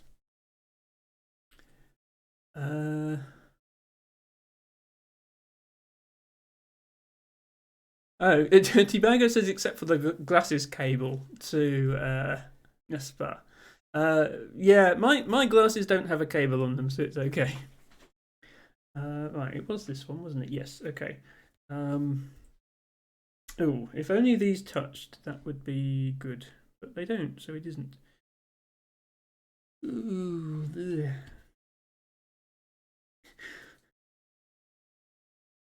I'm just going to try and get this perfect placement. I don't care about anything else. And that was a 5. I think Harry might run away with this one. And of course, if then this ends 1 game each, then how do we decide the overall winner? Harry will have to return another day for a rematch. Oh, people are doing. Oh, we are 2 hours in. Yeah, people are doing redeems. That makes sense. We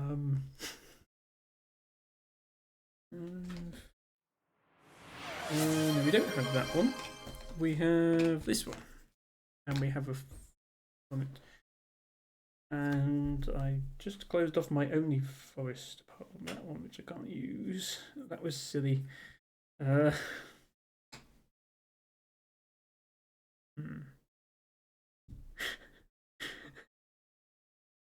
Do I just insta fail this quest? I think maybe that's a bad idea. I shall.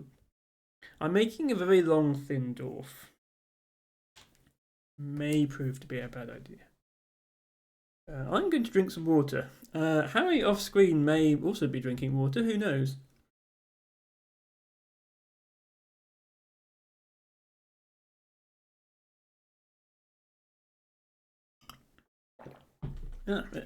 Harry is very obedient. No, you got a 2-for-1 deal on that redeem. Harry also drank some water. And thank you, Narcissistic, for redeeming your flower of the day. Harry has just placed this one. Yeah, I'm just continuing with my perfect placement here.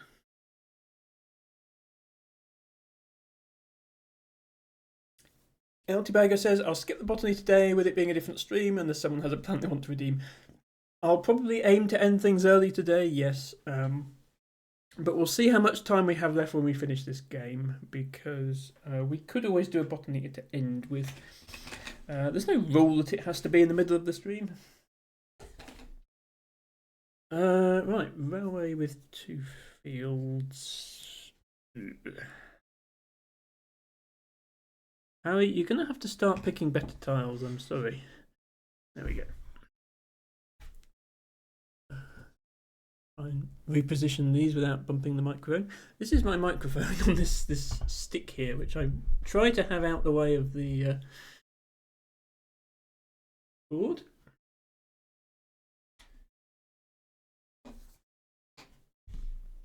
Oh, do I finally get to do my quest?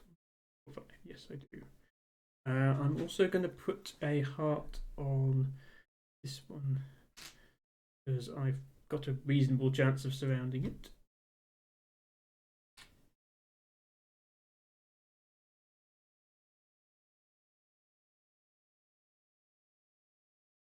Ooh, flag quest time.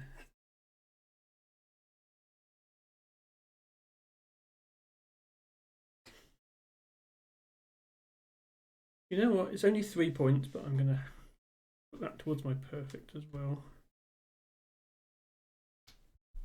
Oh, and yeah, Harry is bringing his photographer into play. So 1 bonus point every time this guy moves for an adjacent tile.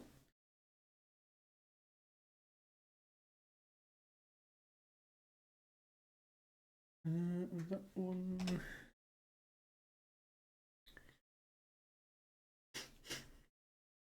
Huh, okay. This makes no sense to have a railway there, but I don't care. I've made a perfect placement. So I get to score 6 points for that heart at the end. The heart has to stay there, but the task token goes on there, and because I put it on the star, I get to choose one of these. There's only 2 left. I have a choice of lots of trees or lots of houses. Oh, thank you so much. No, actually, no. On second thoughts, not thank you so much for the follow. I'm pretty sure somebody is going around Twitch with various variations on Donald Trump and following everyone. Because I already had one, like the day after the election. It was something like Donald J. Trump 2024. So yeah.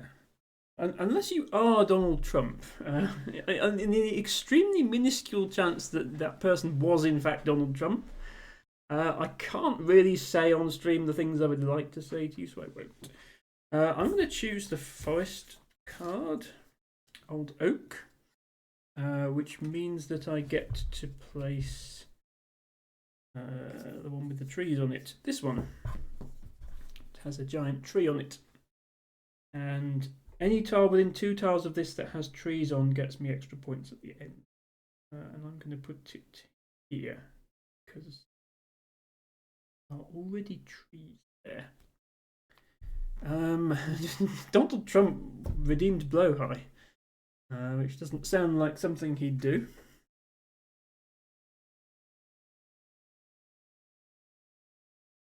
Make IKEA great again.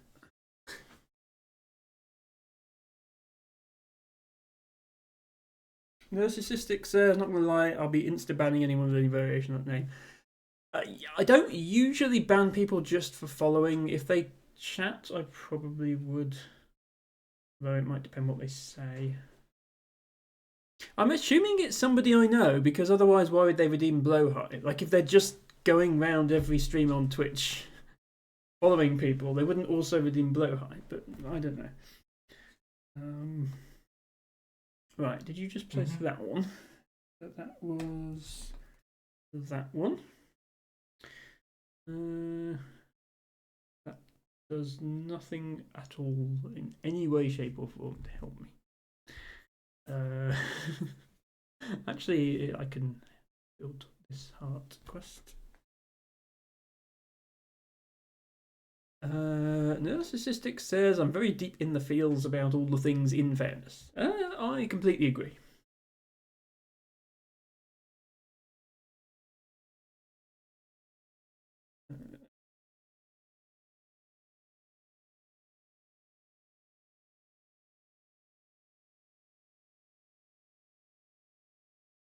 Meandering my railways a bit this time. Is there even a tile that fits? I don't think this game has completely blank. No, it doesn't. It doesn't have the same variety of tiles as the video game, obviously, because there's hundreds of possibilities. But in particular, it doesn't have any blank tiles. It does have this, though. The radioactive field tile. This still counts for the heart, so I'm going to put it there.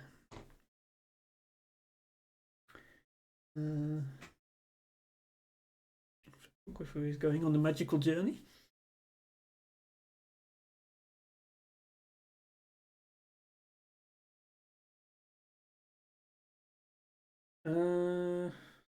This tree quest was a mistake. I've made this exact same mistake of playing Dwarf in a video game form. Like, I blocked myself in with a river. The good news is I can just go here, and that's extra point, so I might as well.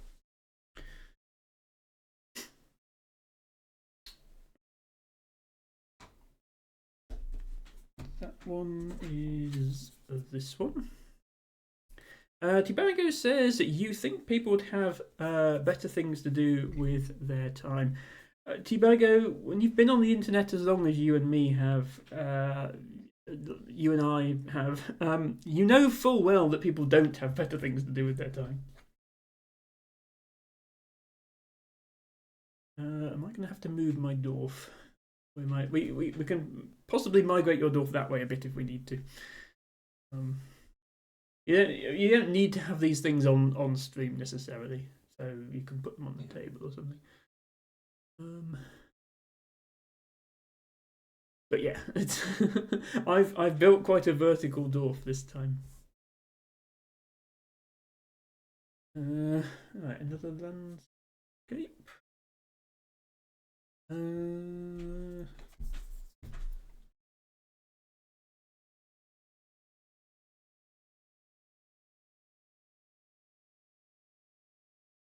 You know, I'm determined to complete these quests, even if I do have to build off the bottom of the table. If you ever visit again, Harry, and I have a bigger desk because of this game, because I have a kitchen table downstairs, which is much bigger than this, but I don't want to have to relocate my entire streaming setup. Thank you, Harry. Just what I needed. Let me put this somewhere else. Put it here. And let me complete this quest. Oops. Dwarfs collided. The tragedy. Millions will perish.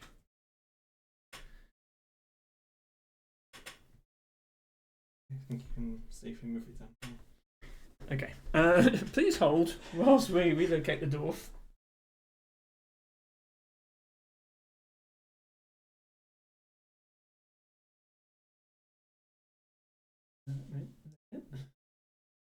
Sorry, I did not want to ruin your lovely dwarf by placing tiles in the wrong place.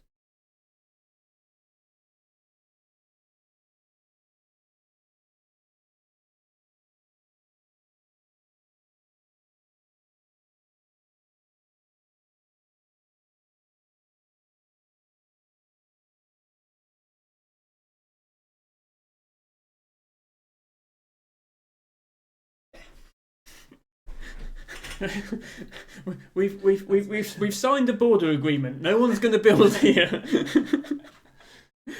Okay, I did just complete a task, which brings me down to 2. So we need another task tile. This one. Erase to 10 tasks because there's only 1 card left. So the second person to get to 10 tasks doesn't get any reward for it.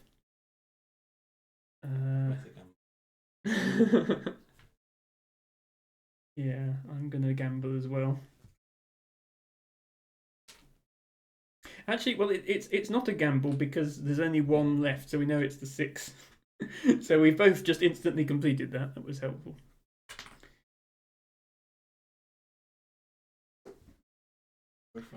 Oh, and you did your 5 as well. Ah, okay. Right, this is interesting now. I'll have to look up what happens if we both get to 10 at the same time because there's only 1 card left. Oh, this is the choice task. So I cannot use this forest now because it would be too big. I can't use that field because it would be too big. And if I go here, and this is always a 6, by the way, as well. So it's, you know in advance what that's going to be. If I go here, then I just auto fail it on both counts. And Harry's okay. Well, that settles that then. Harry got to 10 tasks first because there's no way I can use this.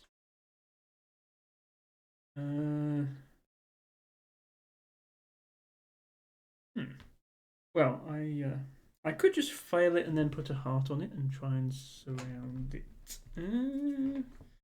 Yeah, let's do that. So fail because it's size 7. But I'm going to put a heart. Harry gets to have the school, I think that is, which gives bonus points for any tiles with houses on within a 2-tile radius of it. So that's already 3 bonus points there. And we need another task tile.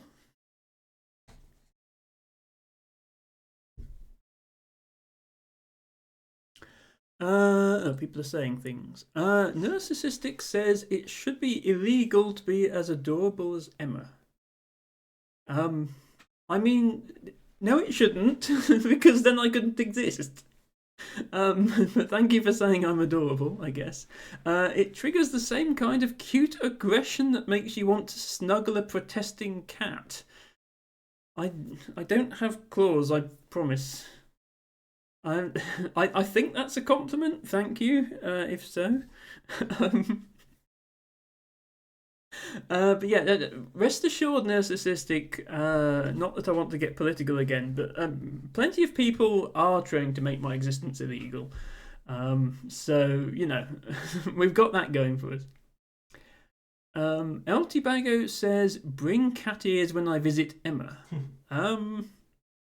For you to wear, of course, Tibago. You would like nothing better than to appear on stream wearing cat ears. That's what I'm reading from your comment. That is correct. Yes. Tibago also says if you break out the like Elder Sign or Betrayal at House on the Hill or something, you need a big table. I have played Betrayal at House on the Hill, and it did need a big table. Yes. It also needs like at least 4 or 5 players to really be fun, I think. So probably not going to be playing that one on stream, but yes, that is a very good game. It sort of almost has D&D elements to it. You placed a tile. Oh, it's another one of these. And that's going to be 6 again. We know it's going to be 6. Don't have anywhere good. I haven't been doing a good job this game of doing anything apart from my hearts.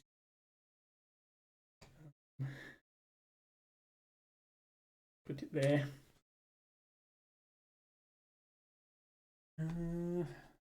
One.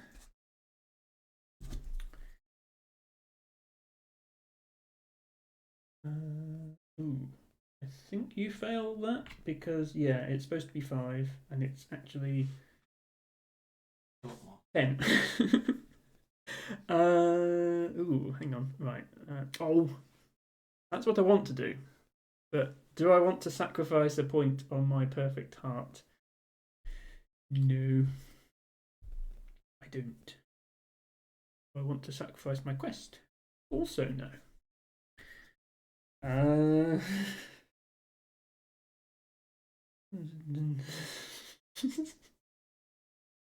No way good to put this dial.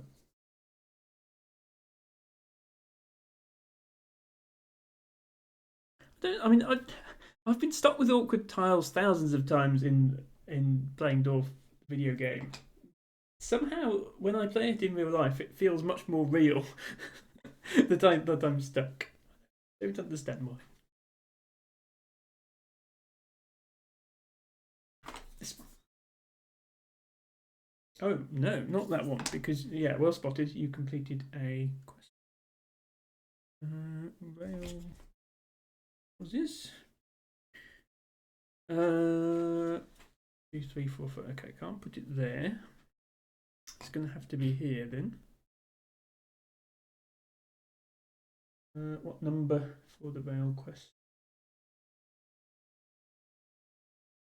5.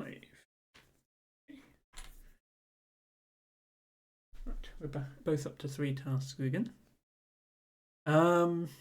Narcissistic says, it's your sense of humour. The clever one-liners make me melt. And this is true. I do not want you to be... I realise you don't want me to be illegal. I'd be concerned if you did. I don't recall doing any clever one-liners, but right, everybody, if I do a clever one-liner, clip me, because I'm genuinely curious to know what they are. Did you place that one? Okay. Oh, you can move your guy, can't you? Not sure why I'm helping you get more points.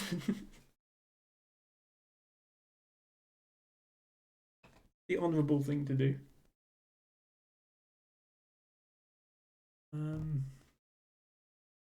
Bago says, notice I didn't say buy cat ears. I may already have some. Ah, well.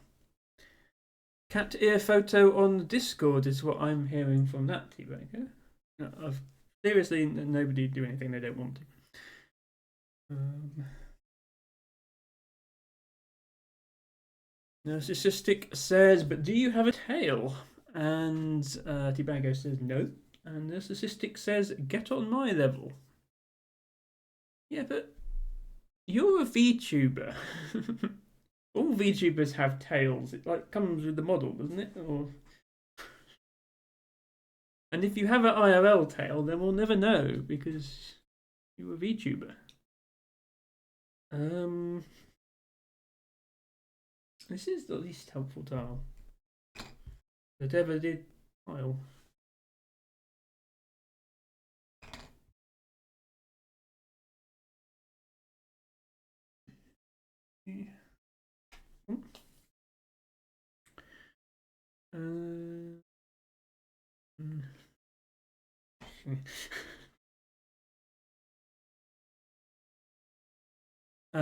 Narcissistic confirms that it is an IRL tale and says, I'm not a VTuber on the Clock app. Ah, well, I don't use the Clock app because I refuse to mush my brain down any more than it already is, but maybe I should start.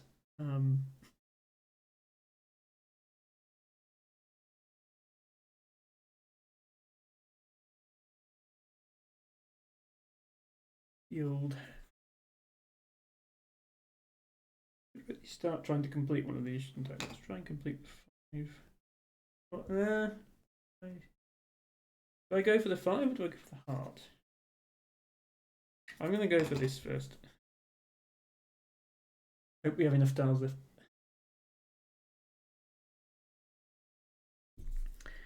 Debago points out that we all have tails, they are just vestigial. Debago, you just wanted to show off that you know the word vestigial. Speed doesn't work there.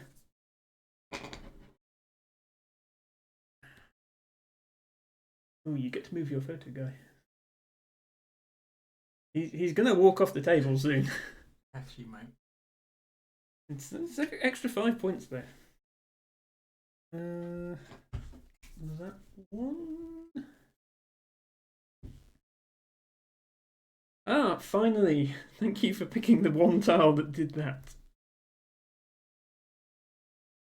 So I get here, but I don't get anything special for it because you took the last card. I still have 3 tasks, so more landscape. This one. Couldn't decide if this one houses go across this one or not, but it doesn't matter, fortunately.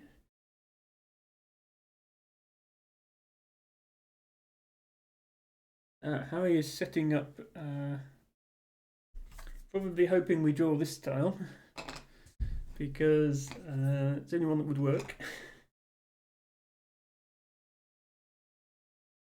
Narcissistic says in regards to TikTok, I use it mainly to connect with other autistic people. Feels less lonely. I mean, that's the reason I use Twitch. The reason I stream. It's the reason I have my own Discord. It's the reason I do all this online stuff. So that makes sense. I feel like maybe it's just because I don't use it enough, but I feel like connecting with people on TikTok would be a bit harder because, like, if you're here, then you're committed to watching like a decent amount of my content, whereas on TikTok it's like swipe, and if I don't have your attention within 3 seconds, then you're going to swipe again, and you might never see me again. But I'm sure there are communities there too. Go here. That one. Oh, because you've completed, yes. Tile. Come on, Emma.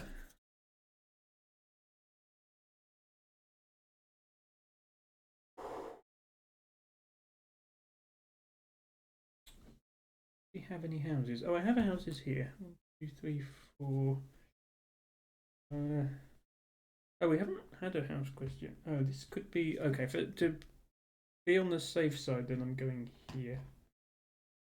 6 up. Oh, there. It's gone there. Actually, it doesn't make much difference.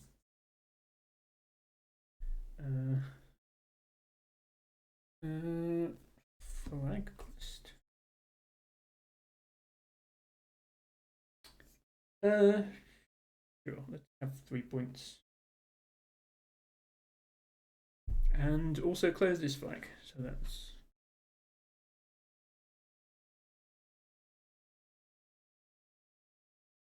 Ooh, that's a nice.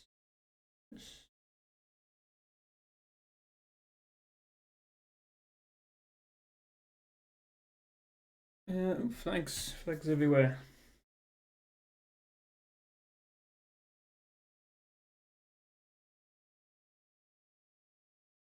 Yeah.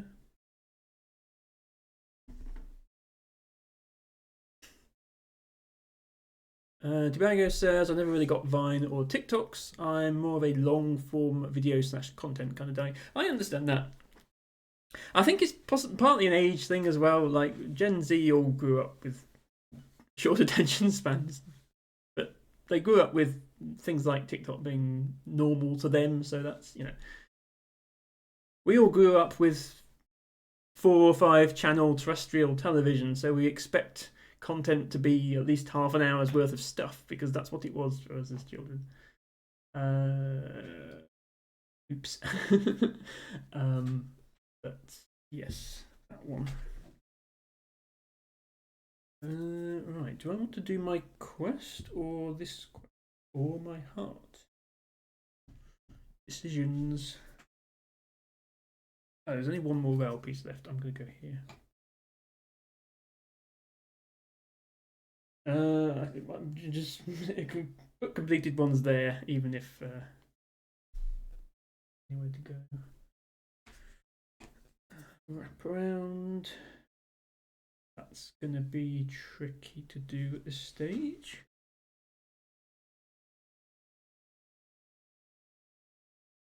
Give it my best shot.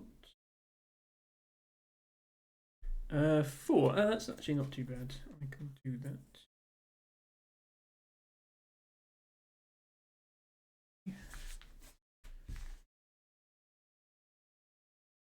Narcissistic says, I struggle with long form. I'm sure you've noticed I wander off frequently. That's fine. Lurking is absolutely fine. I also wasn't allowed to watch TV growing up. Really might be part of it. Oh, well, that's... I mean, on the one hand, you say people watch too much TV, but on the other hand, we all have those childhood shows we liked, and I wouldn't have wanted to miss out on that. This one didn't quite work for my round. It works here if I do that. Am I still on? Oh, I'm just barely on the camera still. Okay. One.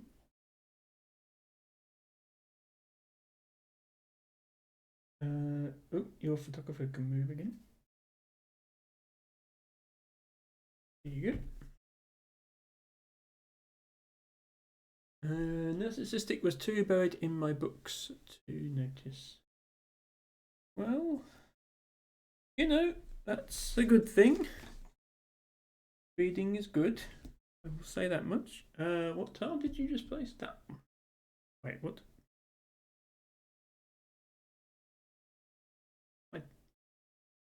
Where did he place that one? What did I do wrong?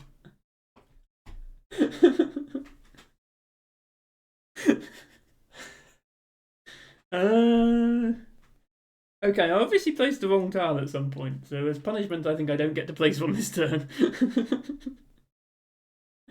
Okay, I still have that one. Radioactive trees. Not that that helps me.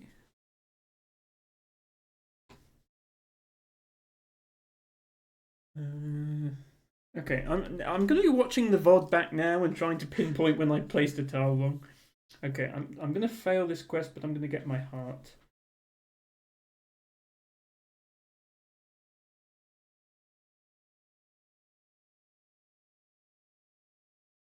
We've used more of the task this time. This is a much bigger dwarf, but we've managed to keep it on screen. We need another task because I've only got 2 now. That one. 2, 3, 4, 5. Let's hope there's a 6-length rail task left. Because I've only done a 3 and a 5 so far. So one of these is a 6 and one is a 4. Please turn over the 6. Oh, Harry. Okay, well I fail that one then. Which means we need another one. Well, right, I know this one is a 6 now, but I don't have any length 6 rails to use it with. Yeah, that's already 6, that's already 6. Oh, this is 5 now, this is okay. Put that there, and then I can put one up the top here.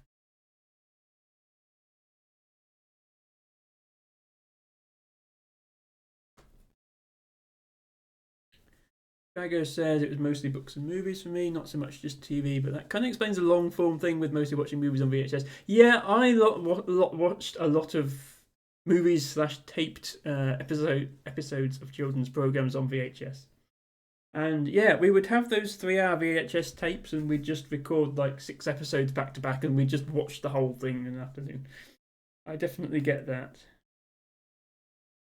Right, this is going to be a double quest. It's definitely going to be a 6. 2, 3, 4, 5, 6. No. Then I'm going to put it here.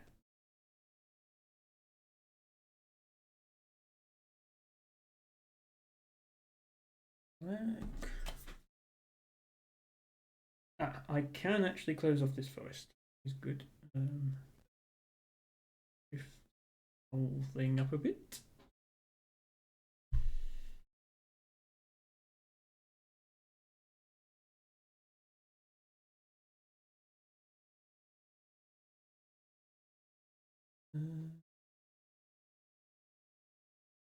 Another flag.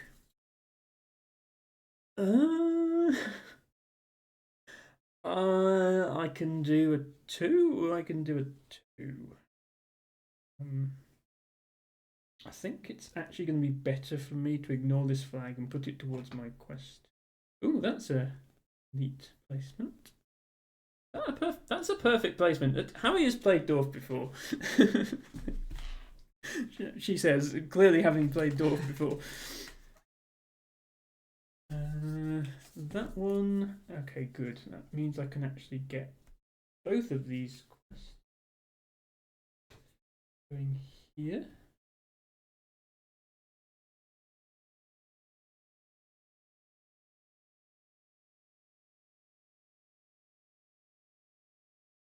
Are we gonna fit both of these on screen? Suspense is right. We need 2 more tasks now because I've only got 1.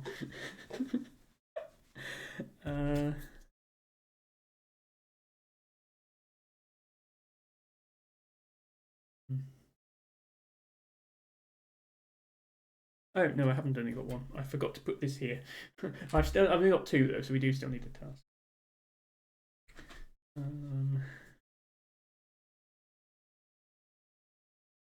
In fact, yeah, I'm going to ignore the task and just use this rail piece to complete my rail quest.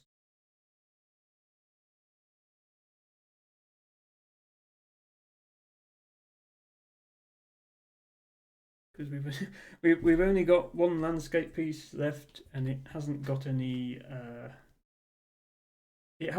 rails on it. So, what number was that? 3. Oh, I could have completed that if I put it more smartly. Never mind. So then we have this flag quest as the last piece. Oh, I can complete this. Go here. Oh, that doesn't. Oh no, yeah, I can go here and get the flag, and also get.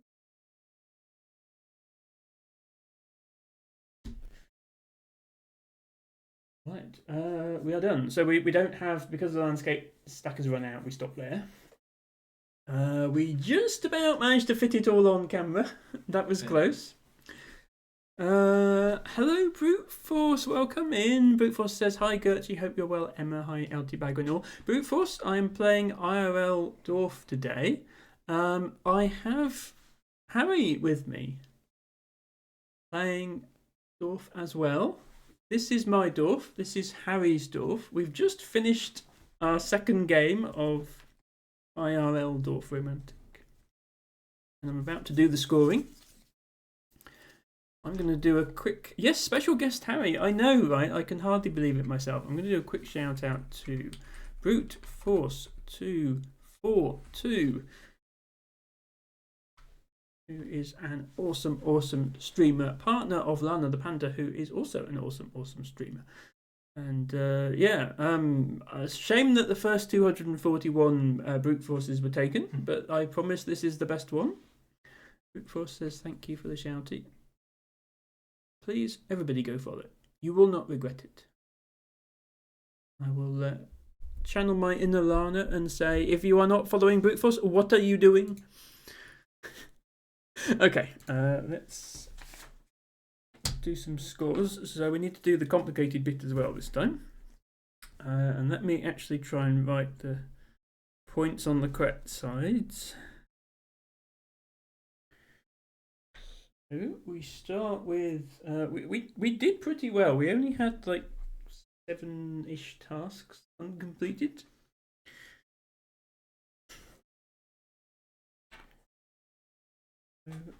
Please gather up all the tasks that you did complete. So that should be everything you have on there. Everything I have on here. So those are my uncompleted ones. These are my completed ones. I had 18, for trees, 12 for water, 14 for railways, 13 for... I think it shows that we learnt a bit from the second game because we managed to get through a lot more tasks. 6 for... Is this 6 for double task? And 5 for fields. Harry has also 6 for the double tasks, 9 for the wrapping around task, 7 for the water, 12 for the railways. Did not complete any house or field, but did complete 18 points worth of trees. Flags, I got 3, 4, 5, 6, 7, 8, 9 for that forest, which I'm pretty proud of, and also 3 for that one.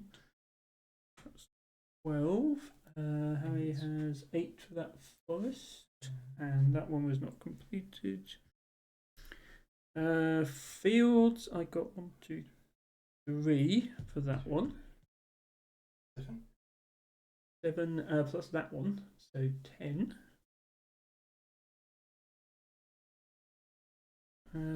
Houses, I did complete that one, which was 1, 5, and this one 4, 9.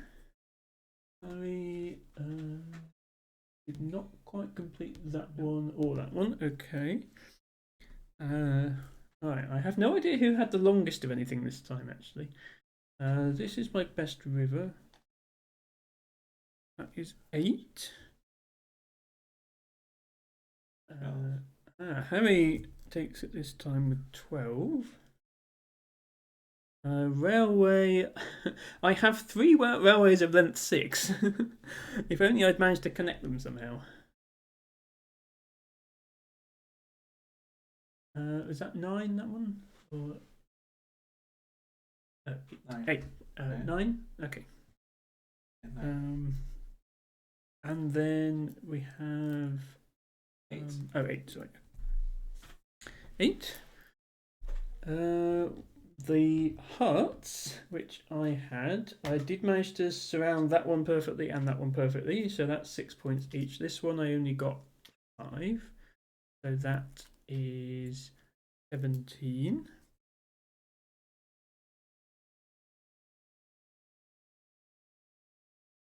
Your photographer racked up 8 points of bonus movement.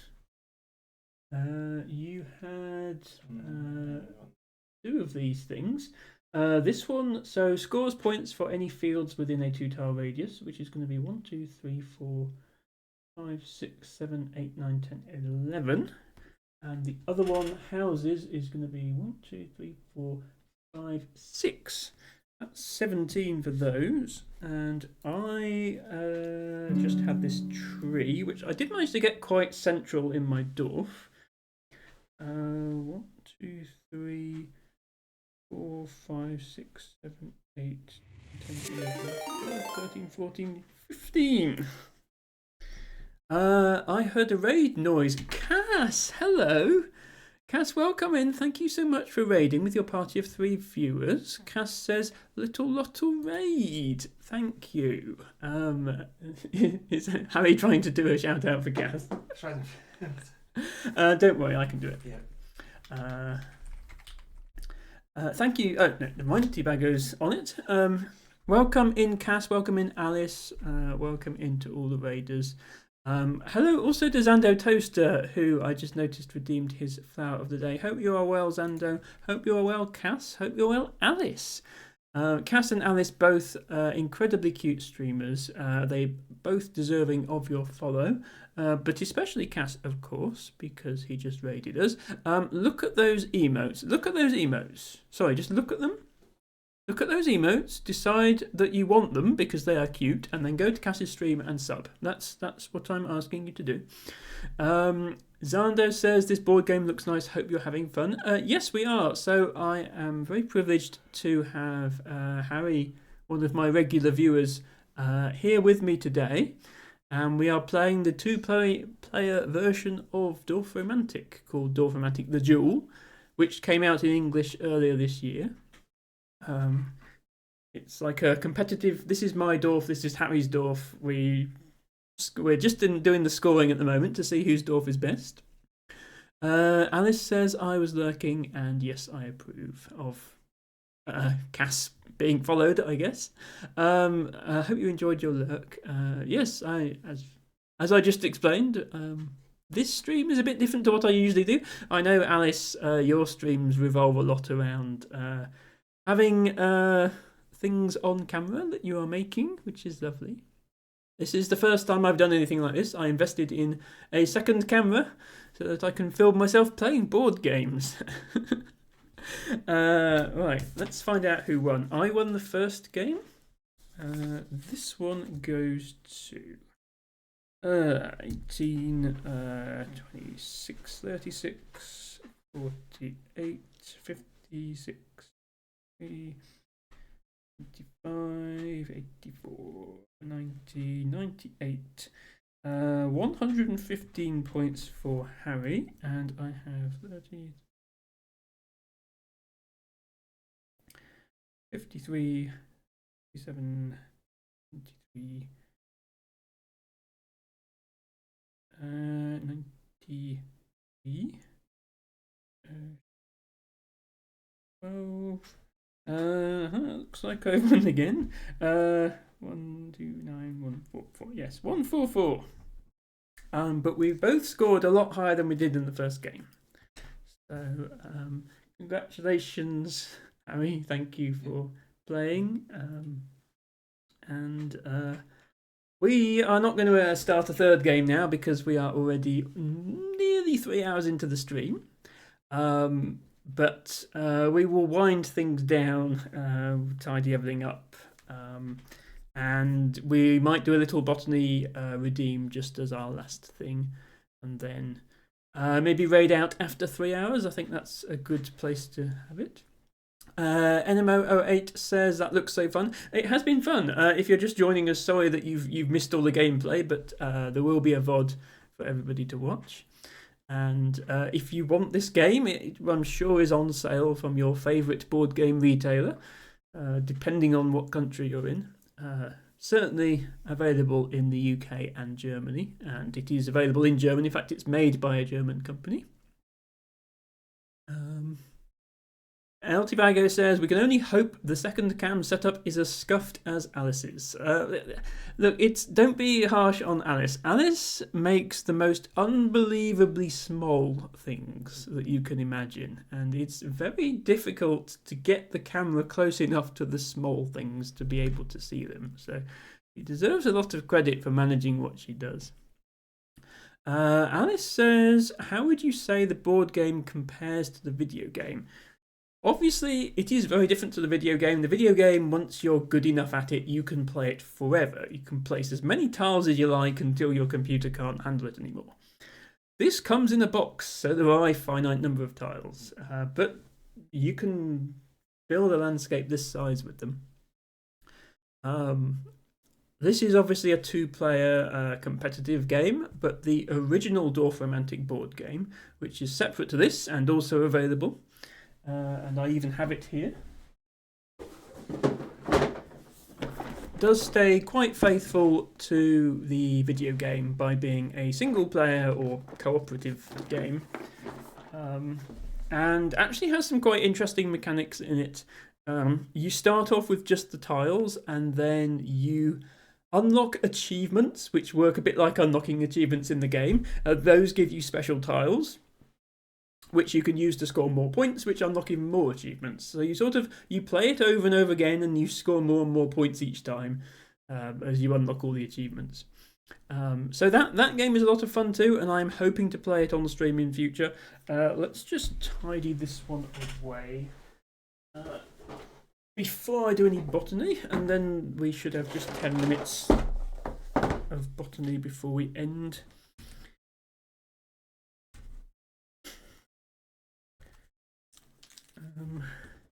And yeah, as I say, now that I have my camera setup working, I will be playing certainly the other Dorf game, and possibly also other board games in future. Don't know yet. Maybe even other things that require another camera. I need to think about what I want to do, because I could always do like making things like Alice does, only perhaps not as small as what Alice does. My hands might be a bit too big for that sort of thing. Common snowdrop, flower of hope, Galanthus Dago nivalis. has requested botany. If you could put your little token things back in that bag, that would be helpful.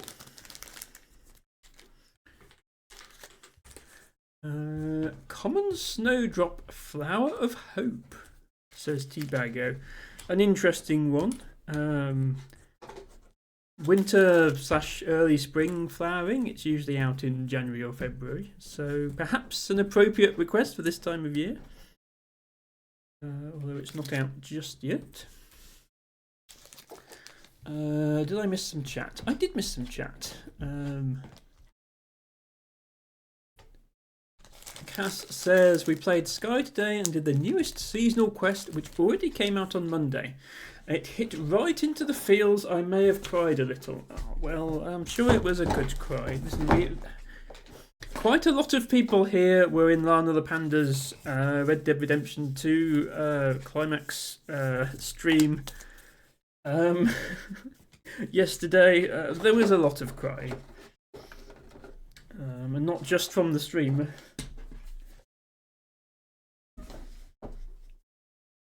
Okay, get all the cards back.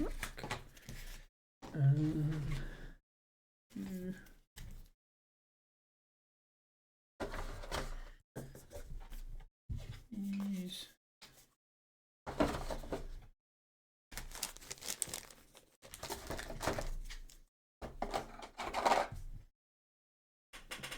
That guy.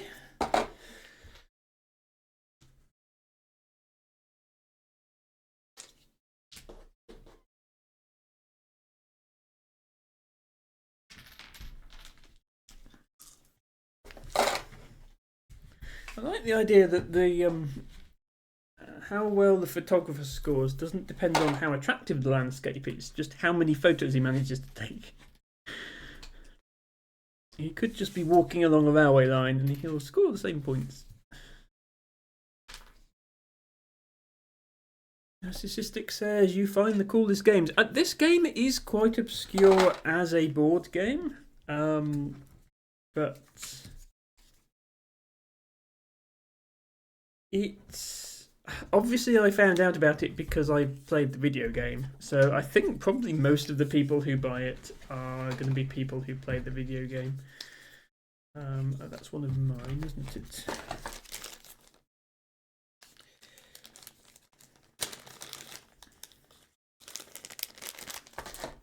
I don't know what sort of following it has amongst specifically board game enthusiasts. That's not really a community I'm part of, although I have played many board games.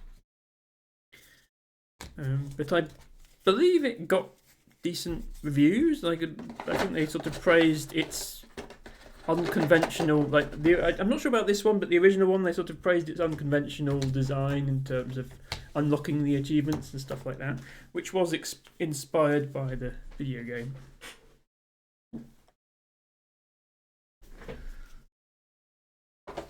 Because it was a different team.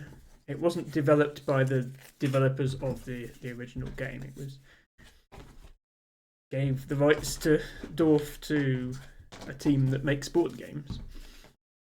Makes sense.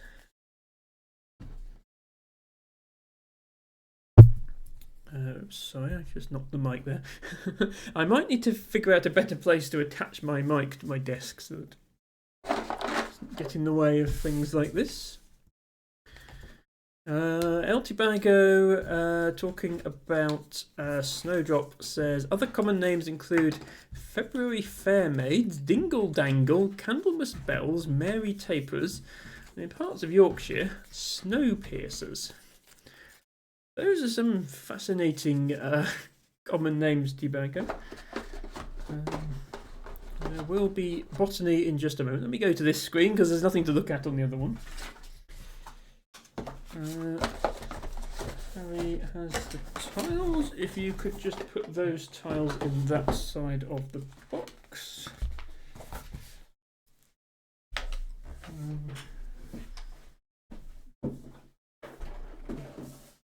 Back where it belongs.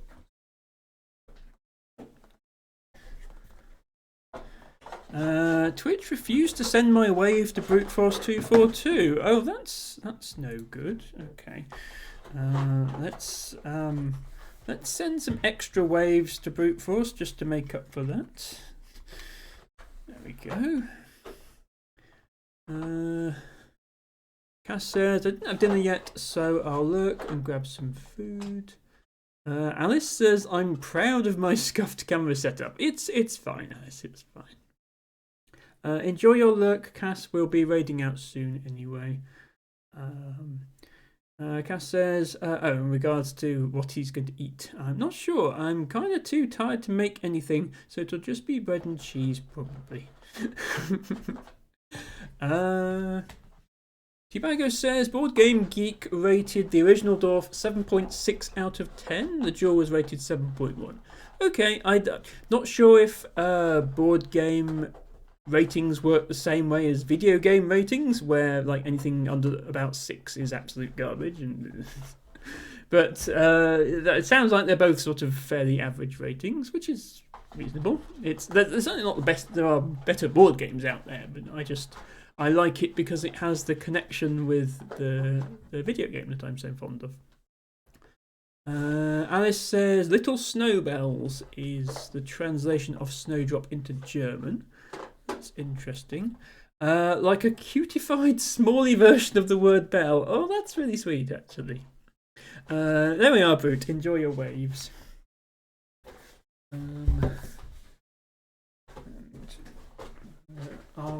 Sorry to leave you in charge of packing up the game, Harry. I'm just going to get books. I'll do a little bit of botany.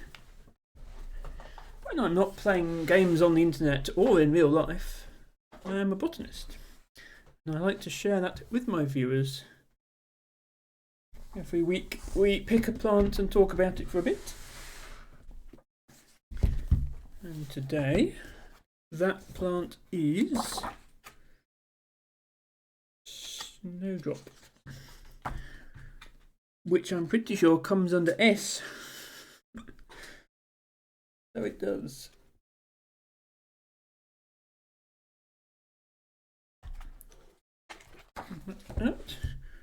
So I'll get a picture up of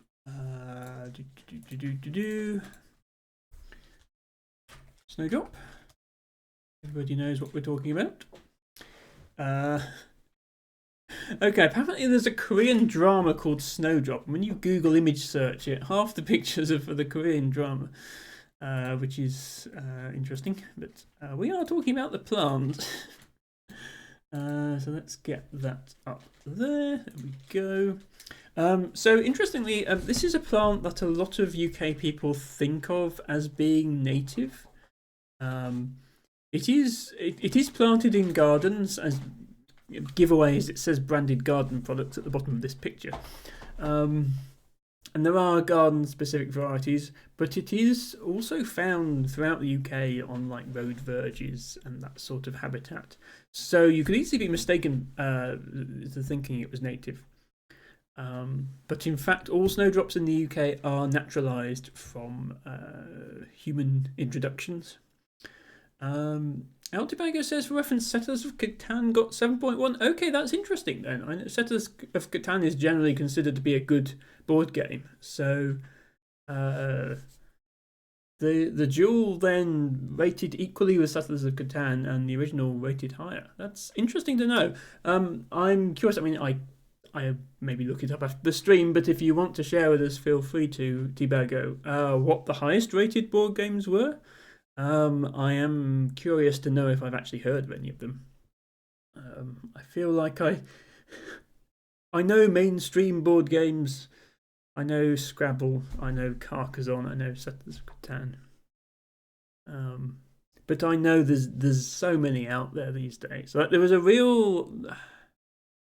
point in like I guess in like the 90s where you had the classics like Monopoly, and you had a few others, and then there wasn't much innovation in board games, and then gradually over the last 10 or 20 years, it's really sort of there's been a resurgence of board games, I think, especially in Germany. Seems like a lot of the good ones were originally designed and published by German designers. Anyway, Snowdrop. A bulbous perennial herb, frequently naturalised from discarded or deliberately planted bulbs in moist woodland, parkland and churchyards. Also on road verges, by rivers and streams, and in damp grassland. Viable seed is produced in the wild, but seedlings are infrequently recorded, and spread away from planted sites is probably mainly by soil disturbance and subsequent dispersal of bulbs. For example, along watercourses during floods. This species was known in cultivation in Britain in 1597, but not recorded in the wild until 1778. It's worth clarifying that statement by saying botany as a science didn't really exist until the late 18th century, so it could have been in the wild before that, just nobody thought to write it down. It has been regarded as a native in the past, but is generally accepted as an alien in our area. There has been a substantial increase in its distribution since the 1960s, reflecting more diligent recording of aliens in recent decades, but possibly also a genuine spread in some areas. And it's found throughout Britain and Ireland, not in the far west of Ireland, just because of how rural it is. I think there's almost certainly a correlation with population, as there so often is with introduced plants. On a local level, I can say it's found throughout North Somerset. On road verges, it seems like every couple of miles in the winter you see a little tuft of snowdrops. It is one of the worst recorded, not the worst recorded plants, but for how conspicuous it is, for how obvious that it's a snowdrop, and B, that it's there because it's big and bright and nothing else is flowering at that time of year. It's really under-recorded because people don't do botany in January and February when it's in flower.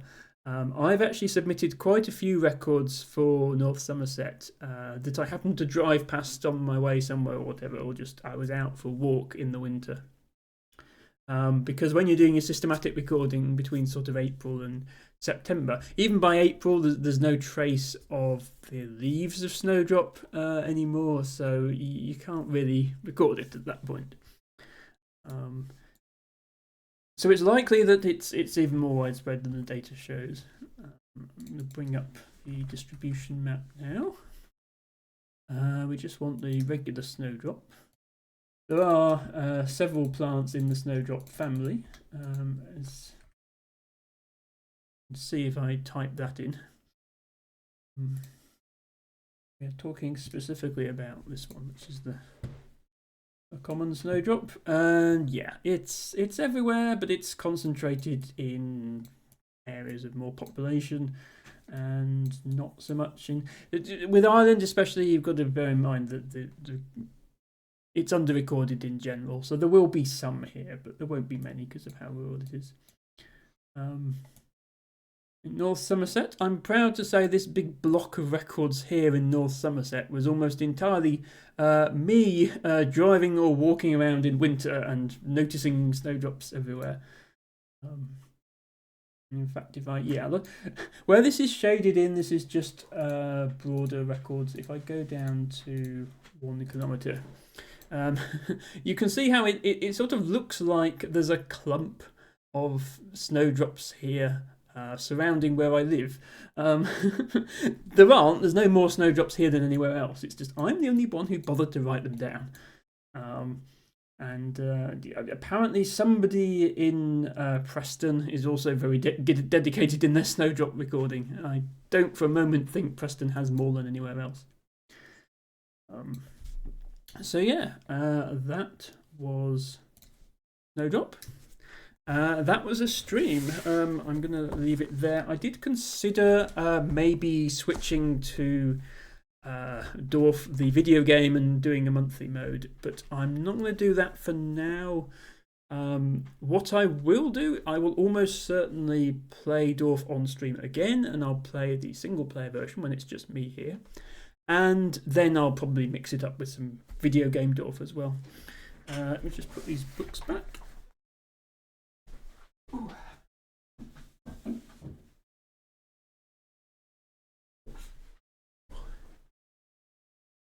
Sorry, don't want to run over your feet. Thank you everybody for watching. Thank you Blowhigh for very patiently sitting and watching us from the windowsill. Thank you more than anyone else to Harry, who I don't know if you want to pop into the frame again, but Harry has been here playing Dorf with me all evening, and it has been awesome to have somebody here from the Twitch community. Thank you to Cass for that raid earlier. Thank you to Ophelia and Izzy for their resubs. And Baron von Brimstone and LT Bago earlier.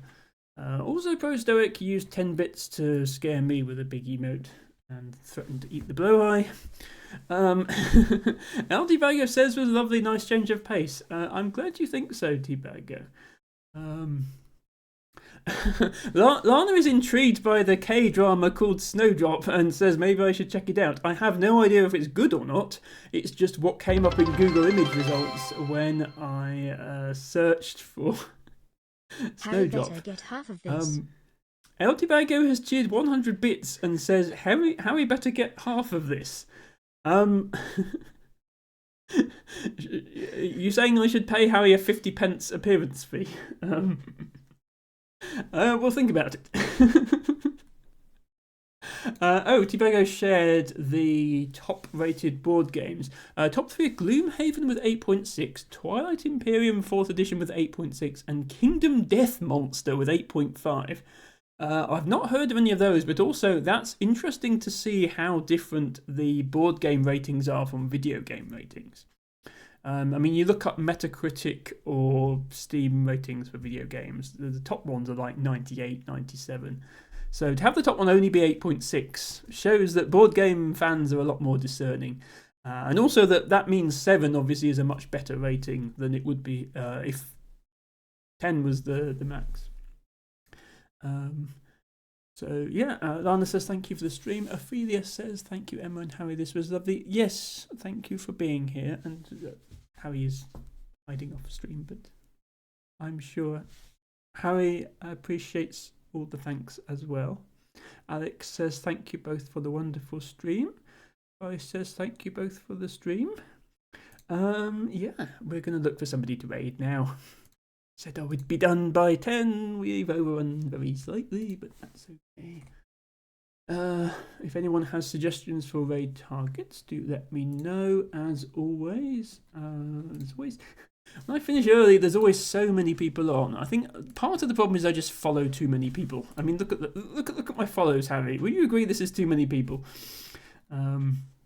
Harry also gets to see my super secret raid spreadsheet where I track who I've raided and how often and when, because I like to spread it around and sort of do an even number of raids to everyone. Revo is live. He's part of our community. We'd go there. Just looking if there's anyone I particularly want to go to. Twitch is live. Maybe I should raid Twitch. They probably have raids disabled if I was to guess.